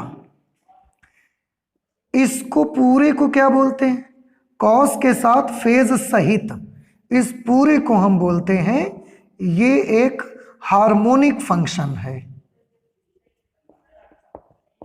हार्मोनिक फंक्शन है, आवर्ती फलन है। ये आवर्ती फलन हमको बताता है कि विस्थापन में समय के साथ बदलाव होता है। ये जो आगे लिखा है ये क्या चीज है? तो आंसर ये जो आगे लिखा है ये होता है एम्पलीट्यूड, इसको हम बोला करते हैं आयाम। तो किसी भी वेव में ये 2-3 चीजें आपको याद रखना है। और एक चीज, इस वेव में ओमेगा क्या चीज है? तो आंसर है इस वेव में ओमेगा है angular frequency. Angular frequency means ये है कोणीय आवृत्ति। ओके, तो ए आयाम, कॉस ओमेगा टी पूरा आवर्ती फलन है, ओमेगा कोणीय आवृत्ति है, टी टाइम है, और ओमेगा टी को हम क्या बोलते हैं? फेज, कला बोलते हैं। ठीक है, ये भी आप नोट कर लीजिएगा। ओके, अब ध्यान से देखना, किसी समय टी पर पहली तरंग का विस्थापन हमने कितना माना? y1। उसी समय t पर दूसरी तरंग का विस्थापन हमने कितना लिया? y2। आप देखिए दोनों में टाइम बराबर लिया है हमने। इसका मतलब सेम टाइम पर, एक ही समय पर हमने देखा, उसी समय पहली वाली तरंग का विस्थापन साम्य स्थिति से y1 था और उसी समय t पर दूसरी तरंग का विस्थापन साम्य स्थिति से y2 था। और एक चीज, बस फर्क इतना है, इसकी कला ओमेगा टी थी, इसकी ओमेगा टी प्लस फाई है, यानी कि दोनों की कला में फाई का अंतर है। तो फाई आप याद रखिएगा, कलांतर है दोनों तरंगों के बीच का, जो तरंगे पर्दे पर पहुंचेंगी उन दोनों तरंगों के बीच का कला का अंतर है फाई, ये सभी लोग याद रखेंगे। ओमेगा कोणीय आवृत्ति, आप सोच सकते हैं कि y में यहां 1 लिखा है, यहां 2 लिखा, पर ना तो यहां a में 1 और 2 लिखा, ना ओमेगा में 1 और 2 लिखा। तो मैं आपको बताऊं, क्योंकि दोनों, आप ये मेनली कौन सा अध्यारोपण है, तो आंसर ये मेनली कंसिस्टेंट सुपरपोजिशन है, सुसंगत अध्यारोपण है। और सुसंगत अध्यारोपण के लिए दोनों तरंगों के बीच का जो आवृत्ति है दोनों तरंगों की, वो कैसी होनी चाहिए, सेम। अब ओमेगा यहां पर क्या है, कोणीय आवृत्ति।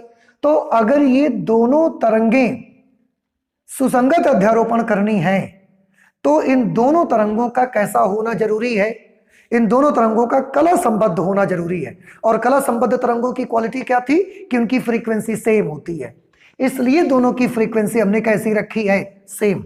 आप ओमेगा में और इस ओमेगा में 1 और 2 नहीं लिखेंगे, क्योंकि अगर ओमेगा 1 और ओमेगा 2 लिख देंगे इट मींस दोनों की फ्रीक्वेंसी डिफरेंट हो गई, और अगर दोनों की आवृत्ति अलग अलग हो गई तो फिर ये कला संबद्ध तरंगे नहीं है, और अगर तरंगे कला संबद्ध नहीं है तो फिर ये सुसंगत अध्यारोपण नहीं करवा सकती। ठीक है, अच्छा, तो ओमेगा सेम। और अपनी सुविधा के लिए हमने दोनों के आयाम क्या कर लिए, दोनों के आयाम हमने इक्वल कर लिए अपनी सुविधा के लिए। ठीक है, ताकि कहीं मैक्सिमम ब्राइटनेस मिलेगी, कहीं मिनिमम ब्राइटनेस मिलेगी, तो वो हमको अच्छे से समझ आ जाए, इस वजह से दोनों के एम्पलीट्यूड हमने इक्वल कर लिए। ठीक है, तो एक तरंग हमने ये ले ली, फर्स्ट वेव, सेकंड वेव हमने ये ले ली, और फाई दोनों तरंगों के बीच का कलांतर है। फाई दोनों तरंगों के बीच कलांतर, फाई दोनों तरंगों के बीच का कलांतर है। ठीक है, अच्छा, अब जब दोनों वेव्स एक साथ पर्दे पर पहुंची, हमने अध्यारोपण के सिद्धांत में पढ़ा है कि जब दो तरंगे माध्यम में एक साथ संचरित होती हैं तो माध्यम में किसी क्षण किसी कण का परिणामी विस्थापन जो होता है वो दोनों के विस्थापनों के अलग अलग विस्थापनों के योग के बराबर होता है। तो अध्यारोपण का सिद्धांत लगा देते हैं। अध्यारोपण के सिद्धांत से, अध्यारोपण के सिद्धांत से परिणामी विस्थापन, परिणामी विस्थापन, अध्यारोपण के सिद्धांत से जब परिणामी विस्थापन निकालोगे तो हमने देखा है कि परिणामी विस्थापन y बराबर y1 प्लस y2, ये इक्वेशन आती है। तो y is equal to y1 की जगह हमने लिखा o। आप कॉस वाली इक्वेशन ले लीजिए, जैसा कि हमने जिक्र किया था कि एनसीईआरटी कॉस की इक्वेशन लेता है, आप साइन की इक्वेशन लोगे उससे भी वही चीज रिजल्ट मिलेंगे जो कॉस की इक्वेशन लेने से मिलते हैं। क्योंकि एनसीईआरटी में कॉस की इक्वेशन ली गई है, हम भी कॉस की इक्वेशन ले लेते हैं। तो हमने लिखा a cos omega t plus y2 a cos omega t plus five. ठीक है, अच्छा, दोनों में से हम a को कॉमन कर लेते हैं, अंदर बचेगा cos omega t plus cos omega t plus five. तो हम इसको पहले लिख देते हैं, इसको बाद में लिख देते हैं। दोनों प्लस में है, किसी को भी पहले लिख लो बाद में लिख लो, कोई फर्क नहीं पड़ता। cos ओमेगा टी, ओके, ये परिणामी विस्थापन निकल रहा है, आपको याद रखना है। y is equal to a। Mathematics में आपने एक फॉर्मूला पढ़ा होगा cos x plus cos y का। तो cos x plus cos y का फॉर्मूला क्या होता है, ये फॉर्मूला होता है 2 cos x plus y by 2 into cos x minus y by 2। तो x plus y by 2 into cos x minus y by two, omega t plus five minus omega t by two. ये हमने formula यहां पर apply कर दिया, ठीक है। अच्छा, अब y इज इक्वल टू, थोड़ा ध्यान से देखें, ओमेगा टी से ओमेगा टी कैंसल, कौन सा फॉर्मूला हमने यहां पर अप्लाई किया है? हमने यहां पर अप्लाई किया है cos x plus cos y is equal to 2 cos x plus y by two into cos x minus y by two. ये फॉर्मूला हमने यहां पर अप्लाई किया हुआ है। यहां plus omega t minus omega t cancel हो गए, यहां क्या बचेगा आप देखें, ये 2a और थोड़ा ध्यान से देखें कॉस, यहां पर क्या बचा 5 बाई टू, तो ये वाला 2 लिखा, a लिखा और वहां से हमने क्या कर लिया कॉस 5 बाई टू ले लिया। अब यहां पर क्या बचेगा, ये कॉस, थोड़ा ध्यान से देखना, ओमेगा टी और ओमेगा टी मिलकर 2 ओमेगा टी और ये प्लस 5 अपॉन 2, ठीक है। यहां तक कैलकुलेशन सबको समझ में आया?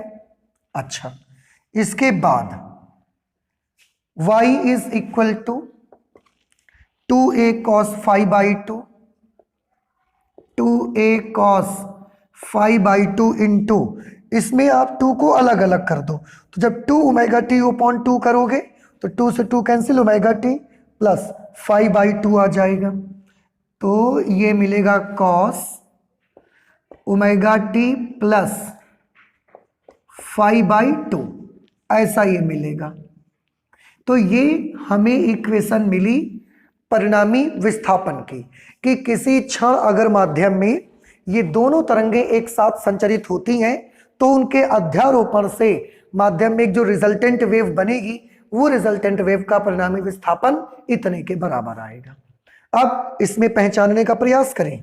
अभी मैंने यहां के वेव के बारे में आपको बताया, इसमें आप ध्यान से देखें, जिसमें कॉस होता है और उसके साथ टी रहता है, वो पूरा क्या होता है, आवर्ती फलन, और उसके पहले जो एक कांस्टेंट टर्म होता है उसको हम क्या बोलते हैं, एम्पलीट्यूड। यहां पर चेक करिए, यहां पर कॉस है और कॉस के साथ टी वाली जो टर्म है, तो ये टर्म क्या है, आंसर है ये एक हार्मोनिक फंक्शन है। ये परिणामी तरंग की इक्वेशन आई है, परिणामी तरंग की इक्वेशन में ये हार्मोनिक फंक्शन है, आवर्ती फलन है। आवर्ती फलन के पहले जो कुछ लिखा होता है कांस्टेंट, आवर्ती फलन के साथ जो कांस्टेंट नंबर लिखा होता है उसको हम क्या बोलते हैं, आयाम। यहां पर आवर्ती फलन के साथ जो कांस्टेंट नंबर आया है, यहां पर कितना आया है, 2a cos 5 बाई टू, इसको हम बोलेंगे आयाम। और ये किसका आयाम है, तो आंसर है ये परिणामी तरंग का आयाम है,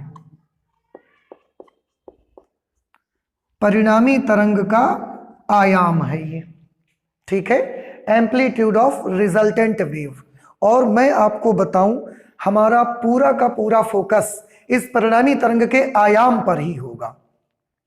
हम ऐसा क्यों कह रहे हैं कि हमारा पूरा का पूरा फोकस परिणामी तरंग के आयाम पर होगा, तो वो हम इसलिए बोल रहे हैं क्योंकि आप सभी को याद है कि परिणामी तरंग की जो तीव्रता होती है या किसी भी वेव की जो तीव्रता होती है वो आयाम के वर्ग के अनुक्रमानुपाती होती है, आप जानते हैं। तो पर्दे के किस बिंदु पर, पर्दे के किस पॉइंट पर तीव्रता अधिकतम होगी या किस पॉइंट पर तीव्रता न्यूनतम होगी, ये किस पर निर्भर करेगा, तो आंसर ये निर्भर करेगा उसके आयाम पर। तो अगर मुझे परिणामी तरंग का आयाम मिल जाए, उसके बारे में अगर मैं पूरी जानकारी हासिल कर लूं, तो मुझे परिणामी तरंग की तीव्रता की पूरी जानकारी हासिल हो जाएगी। समझ आ रहा है? देयरफॉर आवर टोटल फोकस, हमारा जो मुख्य मुद्दा रहेगा वो परिणामी तरंग का ही आयाम हमारा मुद्दा रहेगा। तो परिणामी तरंग के आयाम को हम कैपिटल ए मान लेते हैं, माना a is equal to 2a cos phi by 2, ये हमने परिणामी तरंग का आयाम मान लिया कि a की value 2a cos phi by 2 के बराबर है, ये आयाम आ गया। और मैं फिर से आपको बता दूं, मेरा मेन मकसद आयाम को, परिणामी तरंग के आयाम को फाइंड आउट करना क्यों है, क्योंकि किसी भी तरंग की तीव्रता आयाम के वर्ग के अनुक्रमानुपाती है। तो अगर उसका आयाम आपको पता लग जाएगा तो उसकी तीव्रता की सारा नॉलेज आप ले सकते हैं। इसीलिए हम परिणामी तरंग के आयाम को ज्यादा यहां पर फोकस में ला रहे हैं, क्योंकि मुझे अगर आयाम की जानकारी हो जाएगी तो मैं परिणामी तरंग की तीव्रता के बारे में सब कुछ पता लगा सकता हूं। ठीक है, इसलिए परिणामी तरंग का ये आयाम। अब अगर आयाम मैक्सिमम होगा तो तीव्रता भी मैक्सिमम होगी, आयाम न्यूनतम होगा तो तीव्रता भी कैसी होगी, न्यूनतम। ठीक है, तो अब हम ये पता लगाना चाहते हैं कि परिणामी तरंग का आयाम कब मैक्सिमम होगा और कब मिनिमम होगा, इसको पता लगाना चाहते हैं। इसके लिए मैं इसको इरेज कर दूंगा, आप इसे नोट कर लीजिएगा।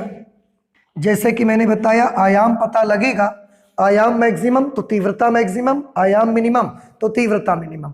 हमारे पास दो प्रकार के अध्यारोपण हैं, एक संपोषी अध्यारोपण है और एक विनाशी अध्यारोपण है। हम दोनों को 1 बाई 1 यहां से कंडीशन निकालना चाहते हैं। तो कंडीशन फॉर कंस्ट्रक्टिव,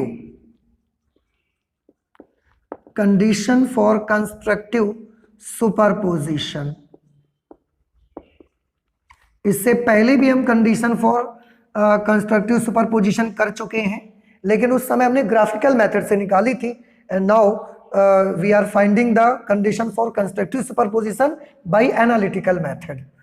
ठीक है, इससे हम फाइंड आउट करने जा रहे हैं इसको। अच्छा, कंस्ट्रक्टिव सुपरपोजिशन जिसे आप संपोषी अध्यारोपण कहते हैं, संपोषी अध्यारोपण, ये संपोषी अध्यारोपण की शर्त। ओके, संपोषी अध्यारोपण वाली जगह पर तीव्रता कैसी होती है? तो आंसर है संपोषी अध्यारोपण वाली जगह पर तीव्रता मैक्सिमम होती है। हमने लिखा था अगर तीव्रता मैक्सिमम होती है इसका मतलब आयाम भी मैक्सिमम होना चाहिए। तो अगर संपोषी अध्यारोपण की शर्त आप पढ़ रहे हैं तो परिणामी तरंग का आयाम कैसा होना चाहिए? मैक्सिमम होना चाहिए। तो संपोषी अध्यारोपण की शर्त क्या है? संपोषी अध्यारोपण की शर्त है कि परिणामी तरंग का आयाम अधिकतम, परिणामी तरंग का आयाम अधिकतम होना चाहिए। आयाम अधिकतम होने का क्या मीनिंग है, इसको भी थोड़ा सा आपको मैं बताता हूं, आप ध्यान से जरा देखें इस पॉइंट को। जब भी कोई वेव आप बनाते हैं, जब भी कोई वेव आप बनाते हैं तो इसमें इसको आयाम बोलते हैं, ये भी तो आयाम होता है। आंसर है कि अगर प्लस की तरफ मैक्सिमम है तो भी वो भी आयाम है, और अगर निगेटिव की तरफ मैक्सिमम है तो भी वो आयाम है। तो प्लस ए और माइनस ए ये आयाम। तो आयाम की वैल्यू अगर पॉजिटिव है तो भी मैक्सिमम मानी जाएगी, और अगर नेगेटिव है तो भी मैक्सिमम मानी जाएगी। अब आयाम अधिकतम होना चाहिए। परिणामी तरंग का आयाम जिसे हमने किस अक्षर से लिखा हुआ है? ए से। तो इसको हम अधिकतम चाहते हैं। ये अधिकतम कब होगा? आंसर है जब, ये डिपेंड करता है cos phi बाई 2 पे। तो जब cos phi बाई 2 मैक्सिमम होगा तो a मैक्सिमम होगा, और जब cos phi बाई 2 मिनिमम होगा तो a भी मिनिमम होगा, क्योंकि a तो इस पर डिपेंड करता है। आप सोचेंगे इस पर भी तो डिपेंड करता है, तो ये बेटा कांस्टेंट है। दोनों ये इन तरंगों के आयाम थे जो तरंगे पहुंच रही थी पर्दे पर। तो एक बार तरंगे पहुंचेंगी फिर हम बीच में तो उनके आयाम नहीं बदल जाएंगे ना, तो ये कांस्टेंट है। परिणामी तरंग का आयाम निर्भर करता है cos phi बाई 2 पर। तो आयाम मैक्सिमम तब होगा जब cos phi बाई 2 मैक्सिमम होगा। और cos phi बाई 2 की मैक्सिमम वैल्यू क्या होती है? परिणामी तरंग का आयाम a अधिकतम होना चाहिए। इसके लिए cos phi बाई 2 को कैसा होना चाहिए? इसके लिए cos फाइव बाई टू को भी मैक्सिमम होना चाहिए, मैक्सिमम होना चाहिए, ठीक है, क्योंकि तभी तो a मैक्सिमम होगा जब cos five by two maximum होगा। ओके, अब cos फाइव बाई टू की मैक्सिमम वैल्यू क्या होती है? तो जब बात आयाम की होती है, when it comes to amplitude, the value of the maximum value of cos phi by 2 will be +1 and -1। क्यों? अभी आपने देखा आयाम अगर प्लस साइड में 1 है मैक्सिमम है तो भी आयाम है, नेगेटिव साइड में मैक्सिमम है तो भी आयाम है। तो cos phi by 2 की वैल्यू अगर +1 आएगी तो भी मैक्सिमम एम्पलीट्यूड मिलेगा, cos phi by 2 की वैल्यू -1 होगी तो भी एम्पलीट्यूड मैक्सिमम वैल्यू मिलेगी आपको उसकी। तो इसीलिए +1 और -1 दोनों हम लेते हैं यहां पर। ओके, परिणामी तरंग का आयाम अधिकतम होने के लिए cos phi by 2 मैक्सिमम होना चाहिए, और आयाम के केस में cos phi by 2 की मैक्सिमम वैल्यू +1 भी होगी और -1 भी होगी, क्योंकि आयाम दोनों तरफ मैक्सिमम होते हैं। अब cos phi by 2 की वैल्यू +1 -1 कैसे हो सकती है? आंसर है, जब आप सोचो cos एंगल की वैल्यू +1 -1 कब होती है? तो cos phi by 2 की वैल्यू +1 कब होगी? आंसर है 0 पर, cos 0 की वैल्यू +1 होती है। फिर -1 कब होगी? cos पाई की वैल्यू -1 होती है। इसके बाद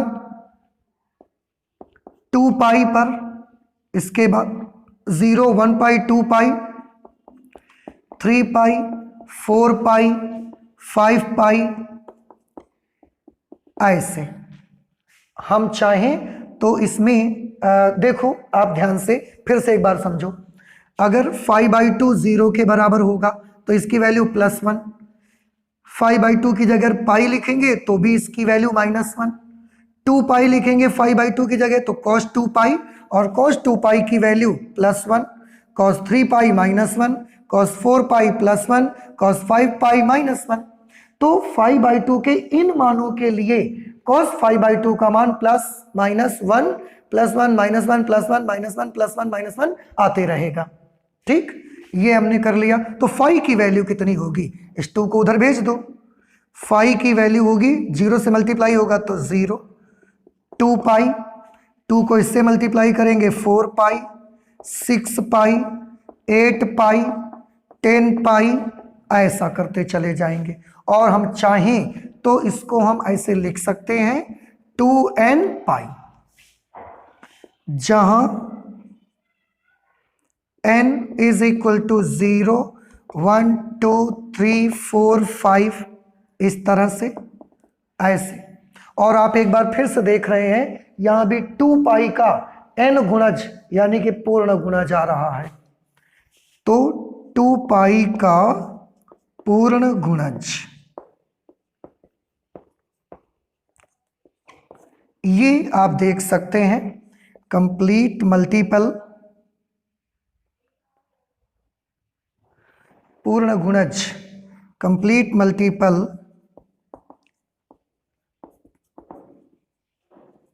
ऑफ 2 पाई, ये आया। तो हमने क्या देखा कि परिणामी तरंग का आयाम उस वक्त मैक्सिमम होगा जब cos 5/2 मैक्सिमम होगा। cos 5/2 मैक्सिमम होगा जब इसकी वैल्यू +1 और -1 हो। इसकी वैल्यू प्लस और -1 कब हो सकती है? जब 5/2 की ये वैल्यूज हो।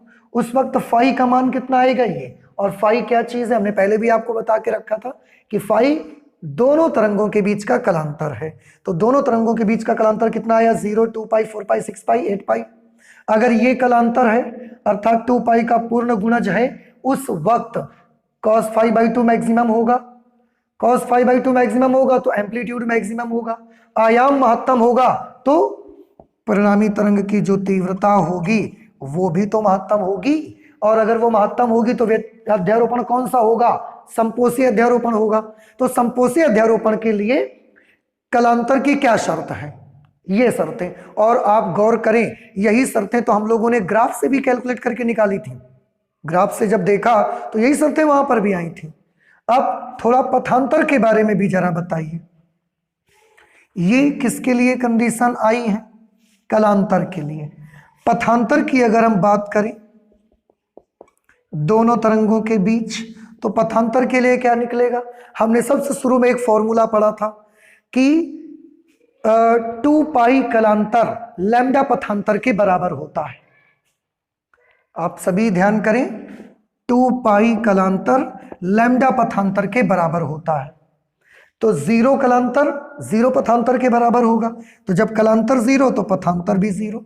2 पाई कलांतर किसके बराबर? लैम्डा। तो हम इस कलांतर को पथांतर में कन्वर्ट करे ले रहे हैं। 4 पाई की जगह 2 लैम्डा, 6 पाई की जगह 3 लैम्डा, 8 पाई की जगह 4 लैम्डा, 10 पाई की जगह 5 लैम्डा। ऐसे ये अगर पथांतर हैं तो भी संपोषी अध्यारोपण मिलेगा, और इसको हम ऐसे लिख सकते हैं n लैम्डा। n लैम्डा लिख देंगे जहां n की वैल्यू कितनी होगी? 0 1 2 3 4 5 डॉट डॉट। अब देखें इनकी जगह 0 लिखिए, 0 मिलेगा, 1 लिखिए लैम्डा, 2 लिखिए 2 लैम्डा, 3 लैम्डा, ऐसे मिलते जाएंगे। हम इसको भी क्या लिख सकते हैं? लैम्डा का पूर्ण गुणज लिख सकते हैं। लैम्डा का पूर्ण गुणज, कंप्लीट मल्टीपल ऑफ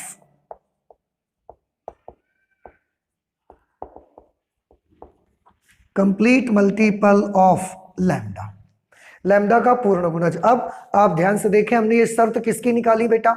संपोषी अध्यारोपण की। इसका मतलब क्या निकला कि अगर दो तरंगे हैं, एक ये वाली एक ये वाली, दोनों के बीच फाई का कला में अंतर है। अब जब ये दोनों तरंगे पर्दे पर पहुंचती हैं और अगर उनके बीच का कलांतर 2 पाई का पूर्ण गुणज होता है, अर्थात 0 2 पाई 4 पाई 6 पाई 8 पाई 10 पाई का होता है, तो उन दोनों तरंगों के बीच दोनों तरंगे जब पर्दे पर पहुंचेंगी तो संपोषी अध्यारोपण होगा और मैक्सिमम ब्राइटनेस आपको मिलेगी। पथांतर से क्या रिश्ता है इसका, क्या लेना देना है? तो आंसर है, अगर जो दो तरंगे ये जा रही हैं, अगर इन दोनों तरंगों के बीच का पथांतर लैम्डा का पूर्ण गुणज है, अर्थात 0 lambda 2 lambda 3 lambda 4 lambda 5 lambda है, तो दोनों तरंगे जब पर्दे पर एक साथ पहुंचेंगी तो पर्दे पर हमको मैक्सिमम ब्राइटनेस मिलेगी, संपोषी अध्यारोपण होगा और मैक्सिमम ब्राइटनेस आपको मिलेगी। एक चीज मैं और आपको बताना चाहता हूं कि जब दो तरंगों के बीच का कलांतर 0 2 पाई 4 पाई 6 पाई 8 पाई ऐसा पाई के समगुणज में आ रहा होता है, तो उस समय हम बोलते हैं कि दोनों तरंगे समान कला में हैं। दोनों तरंगे समान कला में हैं, ये हम बोलते हैं। पर याद रहे, 2 पाई का अगर पूर्ण गुणज है तो हम कहेंगे कि दोनों तरंगे समान कला में हैं, यानी कि पाई के साथ कोई सम नंबर लगा होगा, उस वक्त हम बोलेंगे कि दोनों तरंगे समान कला में पहुंच रही हैं पर्दे पर। ओके, तो ये हमने कंडीशन बेटा किसकी निकाली? संपोषी अध्यारोपण की।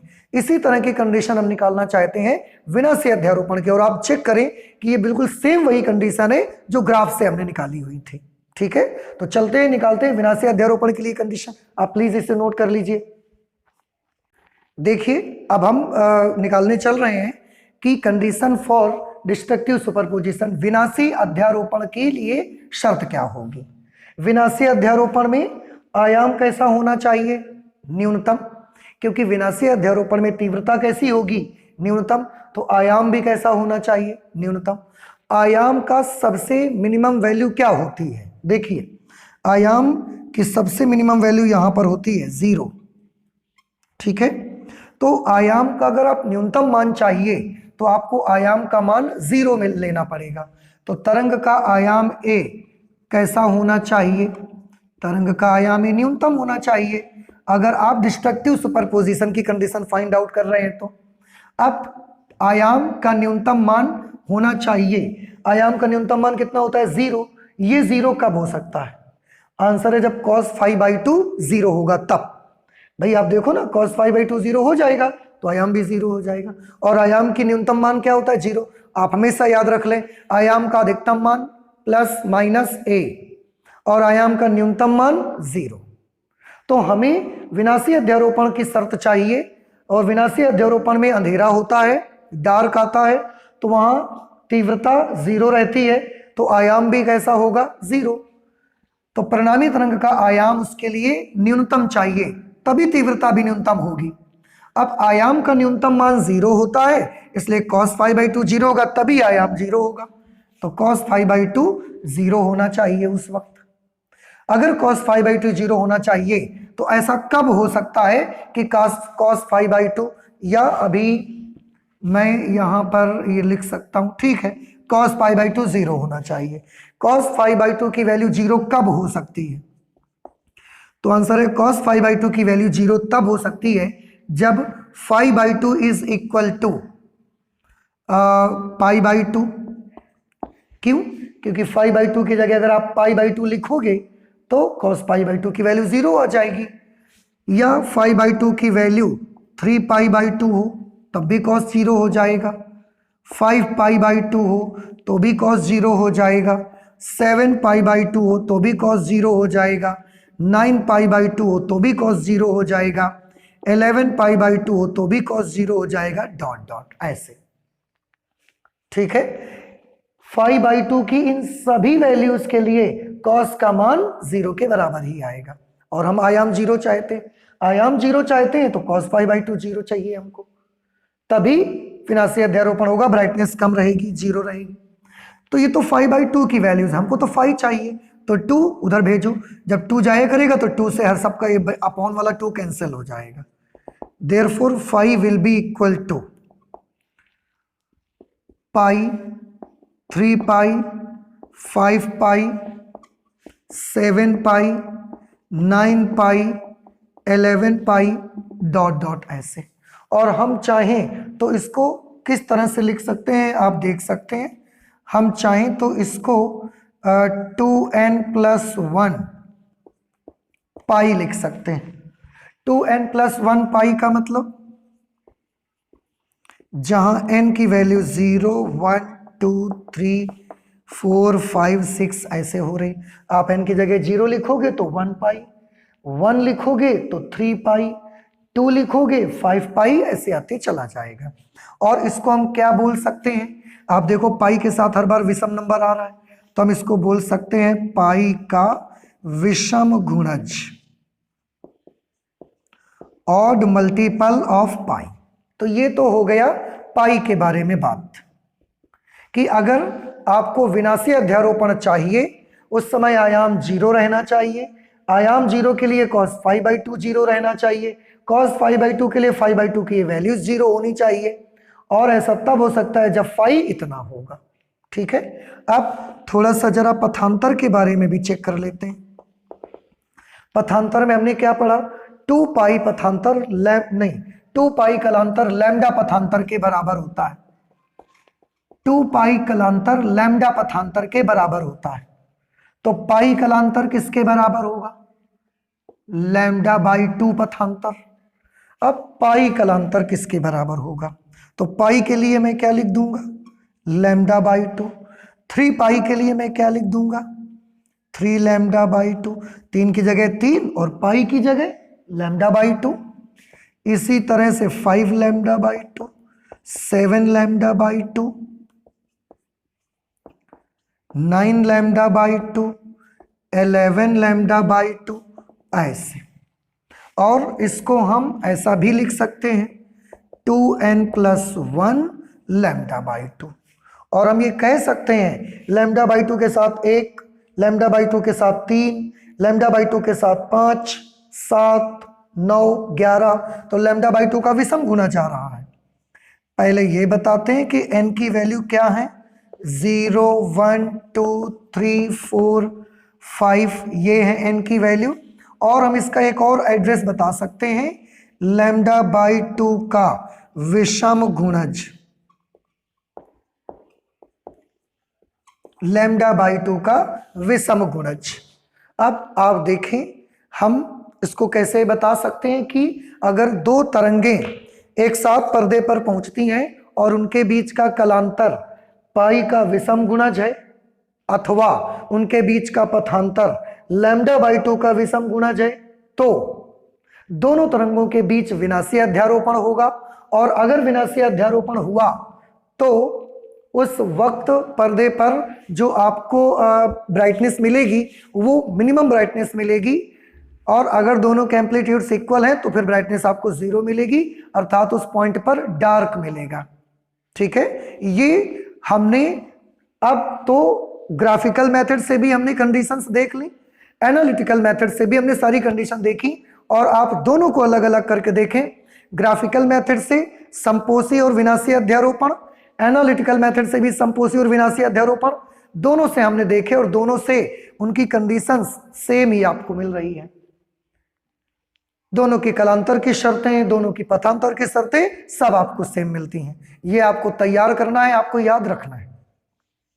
ठीक है, अच्छा, ये सारा कुछ जैसे कि ये आप देख रहे हैं ग्राफिकल, फिर मैथमेटिकल, ये पूरे कैलकुलेशन भी आपने देखे, ग्राफ भी बनाए, ये सारा कुछ अब तक जो भी हमने पढ़ा, अब तक जो भी आपने स्टडी किया, जो हमने आपको बताया, वो सब उस समय केवल पेपर पे लिखा गया था, उसको बनाया गया था कागज पे, उसको बताया गया था, लेकिन उस वक्त तक भी ऐसा वाकई में होगा हमारे पास इसका कोई प्रूफ नहीं था। तो उस वक्त हाइगेंस जो थे, उन्होंने ये पूरी की पूरी घटना कागज पे लिखी, उसको बनाया, उसको बताया, सारा काम हुआ और सबको ये बताया गया कि ये सब होता है। ठीक है, सबने मान लिया कि होता है। होता है तो कंस्ट्रक्टिव सुपरपोजिशन होगा, डिस्ट्रक्टिव सुपरपोजिशन होगा, ब्राइट होगा, डार्क होगा। लेकिन अगर ऐसा होगा तो उससे क्या मिलेगा हमको? ये सब कुछ जो कागज पे लिखा, जो बनाया, जो बताया गया, इसका रिजल्ट क्या मिलेगा हमको? क्या ये कुछ हम देख सकते हैं? तो इसका रिजल्ट हमको मिलता है।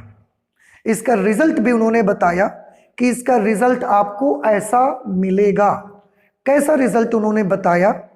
उस रिजल्ट को, उस इफेक्ट को, वो जो परिणाम हमको मिला इन सब चीजों का परिणाम हमको मिला कि ब्राइट और डार्क ऐसे कुछ पट्टियां टाइप की हमको मिली।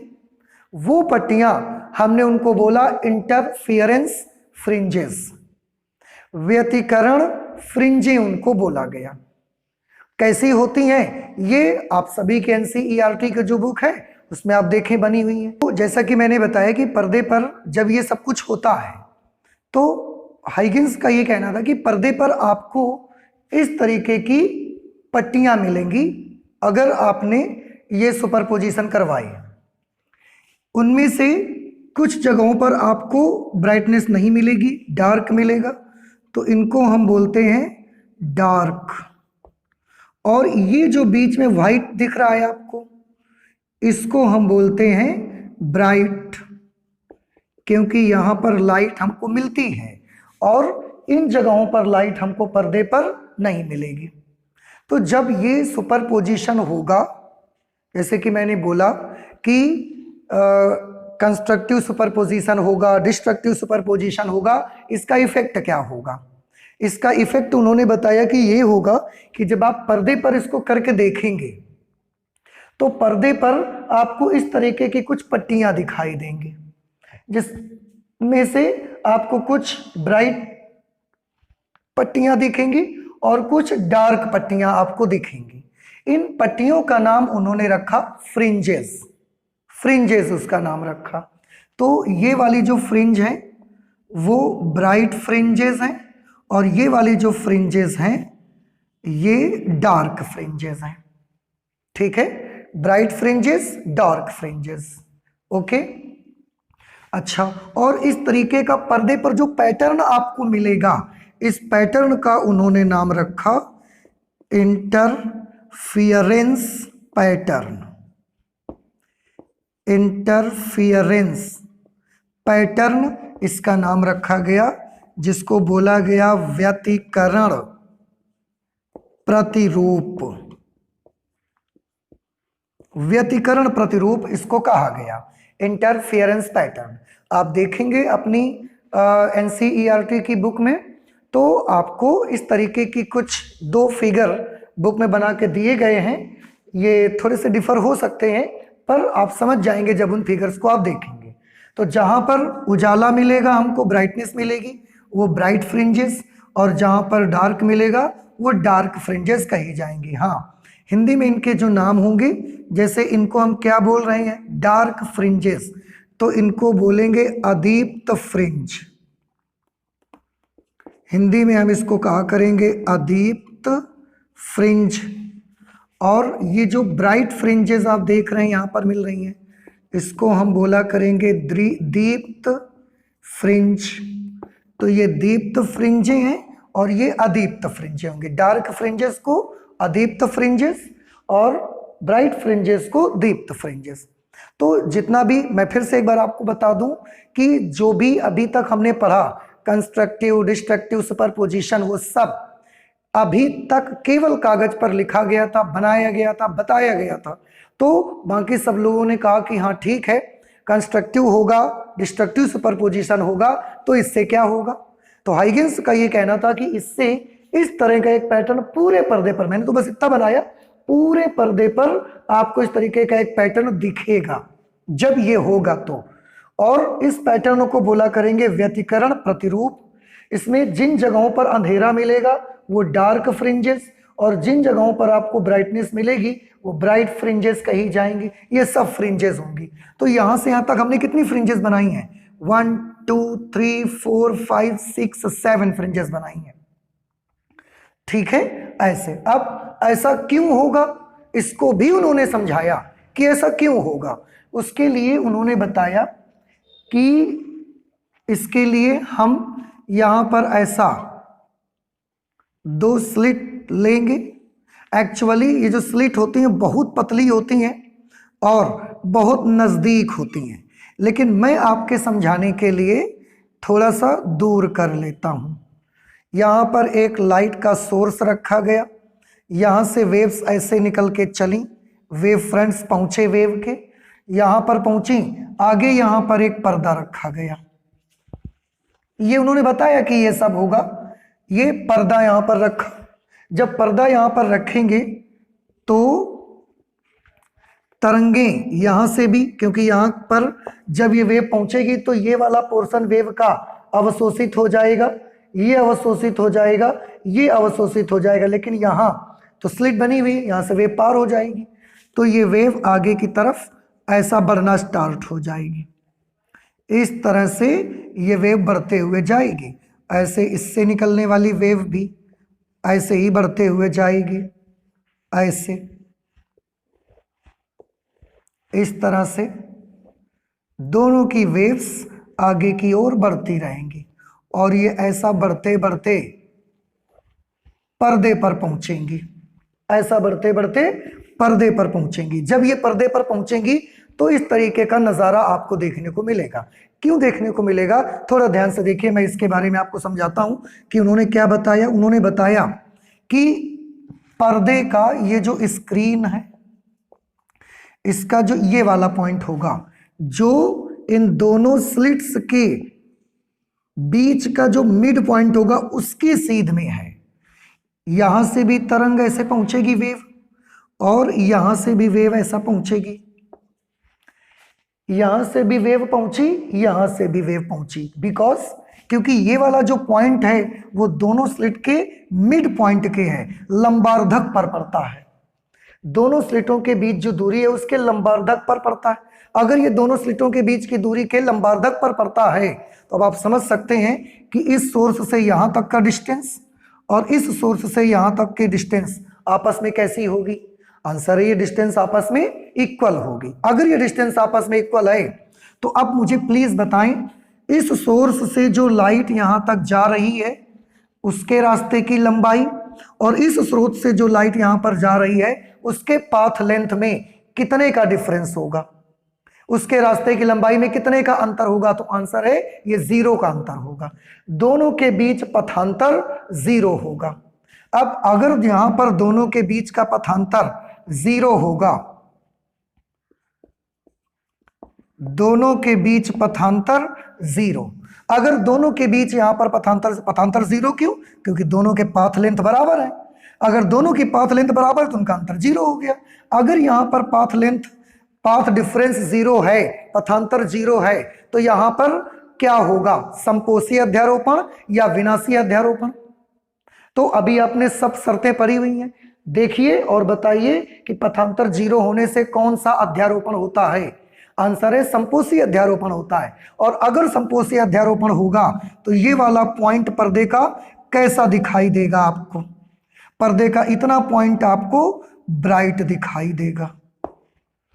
ठीक, अब अगर हम इस पर्दे पर थोड़ा ऊपर कोई पॉइंट ले लें, इस जगह पर, यहां पर अगर हम एक पॉइंट ले लेते हैं तो उसके बारे में सोचिए। वहां पर भी यहां से वेव पहुंचेगी और यहां से भी वेव पहुंचेगी, दोनों जगह से वेव पहुंची। अब आप समझ सकते हैं, जब बिल्कुल बीचों बीच जा रही थी तो दोनों के पाथ लेंथ आपस में इक्वल थे। जब ये यहां से ऐसे पहुंची, ये यहां से ऐसे पहुंची, तो दोनों की पाथ लेंथ में थोड़ा सा अंतर आ जाएगा। एक थोड़ी सी छोटी हो जाएगी और दूसरी थोड़ी सी बड़ी हो जाएगी। जैसे अगर ऊपर की ओर जा रहे हैं आप तो ये वाली की लेंथ थोड़ी बड़ी छोटी हो जाएगी ये वाली, और ये वाली थोड़ी सी लंबाई में बढ़ जाएगी। यानी कि दोनों के रास्तों की लंबाई में थोड़ा सा डिफरेंस आ जाएगा, दोनों की पाथ लेंथ में थोड़ा डिफरेंस आ जाएगा, दोनों में थोड़ा पथांतर आ जाएगा। जैसे ये बड़ा आसान है, एक छोटी हो जाएगी और एक थोड़ी बड़ी हो जाएगी, ये वाली बड़ी हो जाएगी, ये छोटी हो जाएगी। जैसे आप ऐसे समझो अभी बीचों बीच है तो दोनों तरफ से जाने वाली वेव्स बिल्कुल बराबर डिस्टेंस पर पहुंच रही हैं, दोनों की पाथ लेंथ सेम है। लेकिन अगर हम इसको ऐसा कर देंगे ऊपर, तो आप देखिए इतना छोटी हो गई ये वाली वेव, देख रहे हैं आप? तो दोनों वेव्स की लेंथ में थोड़ा अंतर आ जाएगा। बीच में दोनों बराबर, थोड़ा ऊपर पहुंचे, एक वेव थोड़ी छोटी रह गई, एक वेव थोड़ी बड़ी हो गई, देख सकते हैं इतने का डिफरेंस आ जाएगा। अब आप सोचिए, पहले ये वेव दोनों एक साथ ऐसे पहुंच रही थी, अब जब थोड़ा ऊपर कर दिया तो एक वेव थोड़ी छोटी हो गई, एक वेव थोड़ी बड़ी हो गई।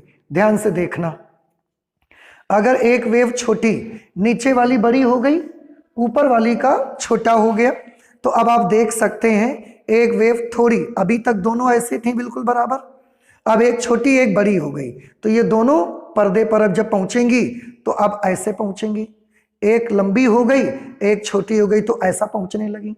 अगर ऐसा पहुंचेंगी तो देखिए एक का श्रृंग और दूसरी का गर्त अब आ रहा है, एक का श्रृंग दूसरी का गर्त, एक का श्रृंग दूसरी का गर्त, श्रृंग के साथ गर्त, ये कौन सा सुपरपोजिशन हुआ?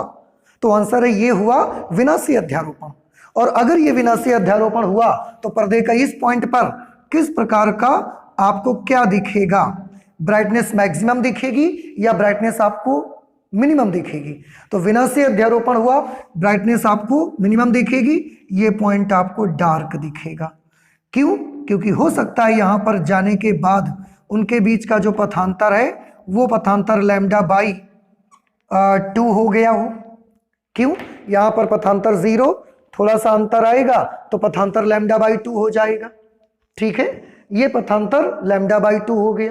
थोड़ा और ऊपर पॉइंट पर पहुंचे, इस जगह पर फिर से यहां से भी वेव यहां पर पहुंची, यहां से भी वेव यहां पर पहुंचती है। अब आप फिर से देख रहे हैं ये वाली वेव थोड़ी और छोटी हो गई, ये थोड़ी और लंबी हो गई। अगर ये वाली वेव छोटी और ये और लंबी हो गई तो दोनों के बीच का पथ का अंतर, दोनों के रास्ते की लंबाई में अंतर बढ़ गया। अभी 0 से लैम्डा बाई 2 हुआ। अब बाई चांस मैंने माना कि ये हम ऐसे बिंदु पर आ गए जहां पर दोनों तरंगों के बीच का पथांतर क्या हो गया? आप यहां पर थे बराबर, थोड़ा छोटा, और ऊपर चले जाएंगे तो ये और ज्यादा छोटी, तो एक और ज्यादा छोटी हो जाएगी, दूसरी ज्यादा बड़ी हो जाएगी, तो इनके बीच के पथ का अंतर और बढ़ जाएगा। पथ का अंतर बढ़ के लैम्डा बाई 2 से बढ़ गया। लैम्डा बाई 2 से बढ़ के बाई चांस अगर पथांतर लैम्डा हो जाएगा तो यहां पर कौन सा व्यतिकरण हो जाएगा, कौन सा अध्यारोपण होगा? तो आंसर है यहां पर संपोषी अध्यारोपण होगा। और संपोषी अध्यारोपण में फिर से आपको ये पॉइंट कैसा दिखेगा? ब्राइट। तो आप इस तरह से देख रहे हैं कि बिल्कुल बीचों बीच bright point, dark point, bright point. इससे थोड़ा ऊपर और जाइए। जब थोड़ा सा ऊपर और जाएंगे तो यहां पर अब क्या होगा? पाथ का अंतर दोनों के बीच बढ़ेगा या और कम हो जाएगा? आंसर है और बढ़ जाएगा। लैम्डा से बढ़ के बाई चांस यहां पर जो दोनों तरंगे पहुंची, इन तरंगों में अब एक और छोटी हो जाएगी, दूसरी और बड़ी हो गई। उस समय पथांतर और बढ़ गया, और अगर ये पथांतर बढ़ के बाई चांस 3 लैम्डा बाई 2 हो गया, 3 लैम्डा बाई 2, तो यहां पर कौन सा अध्यारोपण होगा? आंसर है विनाशी अध्यारोपण होगा। अगर विनाशी अध्यारोपण होगा, पथांतर 3 लैम्डा बाई 2 पर अभी शर्तें निकाली है, विनाशी अध्यारोपण हो रहा था, तो यहां पर कैसा पॉइंट दिखेगा? ये आपको डार्क दिखेगा। इसी तरह से नीचे भी ऐसा होगा। इस पॉइंट पर ब्राइट के बाद एक क्या दिखेगा? डार्क। फिर डार्क के बाद आपको क्या दिखेगा? ब्राइट। फिर ब्राइट के बाद आपको यहां पर क्या दिखेगा? डार्क। तो जिस तरह से ऊपर में ऐसा होगा, पर्दे में बीच बीच से नीचे में भी यही होगा। ठीक है। ये जो हमारी फ्रिंज होगी, ये वाली जो ब्राइट बनेगी, इसे हम बोला करेंगे सेंट्रल फ्रिंज। सेंट्रल फ्रिंज, या इसी का नाम हम रखेंगे zero order fringe. Zero order fringe भी कहेंगे। इसका हिंदी में हम नाम रखते हैं केंद्रीय फ्रिंज, क्योंकि ये बिल्कुल केंद्र पर बनी है। या जीरो ऑर्डर फ्रिंज, तो इसको हम बोलते हैं शून्य क्रम फ्रिंज, इसका नाम रखा जाएगा। तो ये इस बीचों बीच वाली फ्रिंज के नाम है। और जो बीचों बीच फ्रिंज बनेगी वो हमेशा कैसी बना करेगी? वो हमेशा ब्राइट बनेगी। ये जो पूरा पैटर्न आपको मिलेगा, this will be interference, interference pattern. ये इंटरफियरेंस पैटर्न बना करेगा, इसको हम बोलते हैं। इसलिए उन्होंने बोला कि bright dark, bright dark. I hope कि ये चीज आपको समझ में आई कि जैसे जैसे हम पॉइंट्स ऊपर बढ़ते जाएंगे। हाँ, एक चीज और ध्यान रखिए, उसके लिए स्क्रीन बिल्कुल ऐसा स्ट्रेट होनी चाहिए। ऐसा स्क्रीन अगर गोल हो जाएगी तो चाहे जिस जगह पर भेजोगे पथांतर जीरो रहेगा। पथांतर जीरो रहेगा तो हर जगह ब्राइट ब्राइट ब्राइट दिखेगा आपको। तो स्क्रीन को बिल्कुल स्ट्रेट ऐसा होना चाहिए, इस तरह से कि जैसे जैसे वो एक तरफ जाती जाएगी, एक वेव छोटी होती जाएगी, उनके बीच पाथ में अंतर उत्पन्न होता जाएगा, और पथांतर के अकॉर्डिंग उनमें ब्राइट डार्क फ्रिंजेस बनती जाएंगे, और इस तरह से ये पट्टियां मिलेंगी। ये हाइगेंस ने बताया। लेकिन जैसा कि मैंने बोला कि ये सब कुछ अभी तक सिर्फ कागज पे बताया गया, कागज पे बनाया गया, और ये लिखा गया सब कुछ कागज पे, लेकिन अभी तक हमारे पास इसका कोई प्रूफ नहीं था। कोई प्रूफ नहीं कर पा रहा था कि ऐसा वाकई में होगा। और जब तक हम किसी भी चीज को लैब में प्रूफ करके नहीं दिखाते हैं, तब तक हमारी वो जो थ्योरी होती है उसको अप्रूवल नहीं मिलता, वो सही नहीं मानी जाती। तो हाइगेंस ने कोशिश किया, ट्राई किया, लेकिन वो ये नहीं कर सके। लेकिन वो सब ये कुछ लिख के गए, सब कागज पे लिखा, बनाया, बताया, सब कुछ करके गए, पर एक्सपेरिमेंट वो नहीं कर पाए। उनकी डेथ हो गई। जब उनकी डेथ हो गई तो उसके बाद उन्हीं के एक स्टूडेंट थे जिसका नाम था यंग। उनके उस स्टूडेंट ने इन सबको देखा। उसने सोचा कि अगर लाइट एक वेव की तरह प्रोपेगेट होती है तो ये सब कुछ होना तो चाहिए। अब होना चाहिए तो कैसे होगा, उसने करके देखा, और फाइनली ये चीज उसने लैब में प्रूव करके दिखा दिया। उन्होंने लैब में इस चीज को एक्सपेरिमेंटली शो कर दिया, सबको दिखा दिया कि देखिए वाकई में इस तरीके की ब्राइट डार्क फ्रिंजेस पर्दे पर आपको मिलती हैं। अगर ये करके नहीं दिखाया जाता तो ये सब केवल हमारे लिए एक स्टोरी थी बस, और ये हम नहीं मानते कि लाइट वेव की तरह प्रोपेगेट होती है। क्योंकि यंग ने फाइनली लैब में ये प्रूव करके दिखा दिया, एक्सपेरिमेंट करके शो कर दिया, इसलिए अब हमको मानना पड़ा कि ये जो लाइट है वो एक वेव की तरह चलती है। तो ये वो एक्सपेरिमेंट था यंग का, जो कि मैं आपको बताऊं फिजिक्स में अगर ये कहा जाता है कि 10 सबसे मोस्ट इंपॉर्टेंट एक्सपेरिमेंट के नाम लिखो, तो उन 10 सबसे मोस्ट इंपॉर्टेंट या मोस्ट इंपॉर्टेंट एक्सपेरिमेंट्स में यंग का एक्सपेरिमेंट आता है। यंग्स एक्सपेरिमेंट, उसको वैसे बोला जाता है Young's double slit experiment, Young का द्विक रेखा छिद्र का प्रयोग। तो उन्होंने फाइनली सिद्ध कर दिया, और अगर ये नहीं सिद्ध होता, ये नहीं दिखाया जाता, तो हम कभी भी लाइट को ये नहीं मानते कि वो वेव के रूप में चलती है। लेकिन क्योंकि लैब में ये दिखाया गया, प्रूव किया गया, इसलिए हम मानने लगे कि लाइट वेव की फॉर्म में चलती है। तब जाके कहीं हमने ये माना, लेकिन ये काम हाइगेंस नहीं कर पाए थे, वो केवल कागज पर लिखकर बनाकर और बताकर चले गए थे। ये यंग ने करके दिखाया, और साइंस के फिजिक्स के 10 मोस्ट इंपॉर्टेंट एक्सपेरिमेंट्स में एक यंग का डबल स्लिट एक्सपेरिमेंट भी आता है। अब यंग का जो डबल स्लिट एक्सपेरिमेंट हुआ, उसमें कैसे किया गया, उसको क्या किया गया, और उसमें जो ये फ्रिंजेस बन रही थी, उसकी हेल्प से हम इनकी चौड़ाई भी निकाल सकते हैं।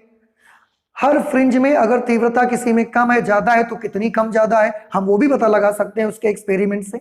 तो ये सारी चीजें अब हम पता लगाएंगे, लेकिन ये सारी चीजों के पता लगाने के लिए मिलते हैं नेक्स्ट क्लास में। ओके, तो आज हम इतना ही रखते हैं, चलते हैं, मिलते हैं नेक्स्ट क्लास पे।